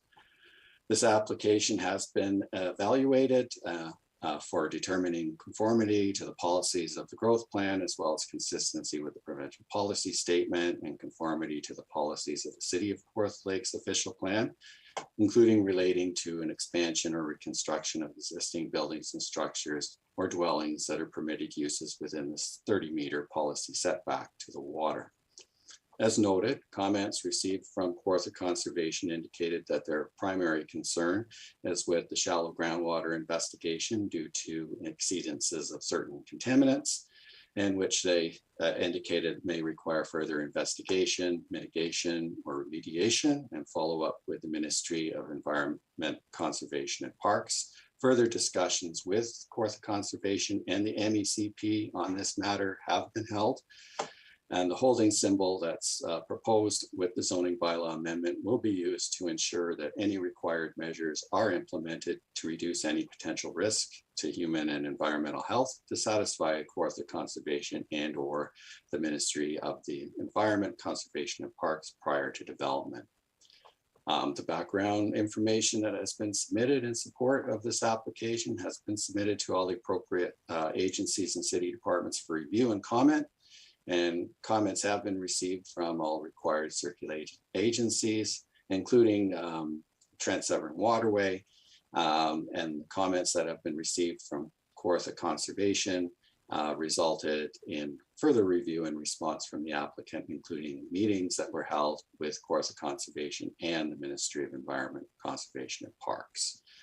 So in consideration of these comments and the evaluation that's contained within the report, and provided there are no further issues or concerns raised, staff respectfully recommends that the proposed application for the zoning bylaw amendment be referred to council for approval. I would like to note one correction on page 1 of the staff report. Under the first recommendation to receive the report refers to report plan 2022-008, whereas it should read report plan 2022-058. Thanks. Thanks, Mark. Any questions of Mark from committee? Seeing none, what would you like to do? Mayor Latham. I'll give you a motion that report plan 2022-008, part of Lot A and Lot B, Plan 115, Geographic Township of Fenland, City of Kawartha Lakes, identified as 10 Goodman Road, Hunt Homes, Inc., D06-2021-032 be received, that a zoning bylaw respecting application D06-2021-032, substantially in the form attached as Appendix D to report plan 2022-058 be approved for adoption by council, and that the mayor and clerk be authorized to execute any documents and agreements required by the approval of the application. Seconded by Councillor Seymour Fagan. Any discussion? Mayor Latham. Yeah, just a quick question, if you could, Mark, if Mark's still there. Yeah, Mark, if we hear back from KRCA or MECP regarding the water before council, would that be an opportunity for us to not include the holding symbol on that? Are you expecting to hear back from them before that, or is this a long-term hold? Through the chair to the mayor, I don't expect the response back will be take a lengthy time. It may be that we receive a response prior to council considering this matter, and in which case we will advise council if it's appropriate to not include the holding provision at that time. Perfect. That's what I want to know. Thank you. Any further discussion on the motion? Calling the question. All in favor? That carries. Thank you. That brings us down to number 7. Member Willick, seconder. Member Barkwell, all in favor? Carries. Thank you. Thank you, everyone. Thank you, everyone, for your time.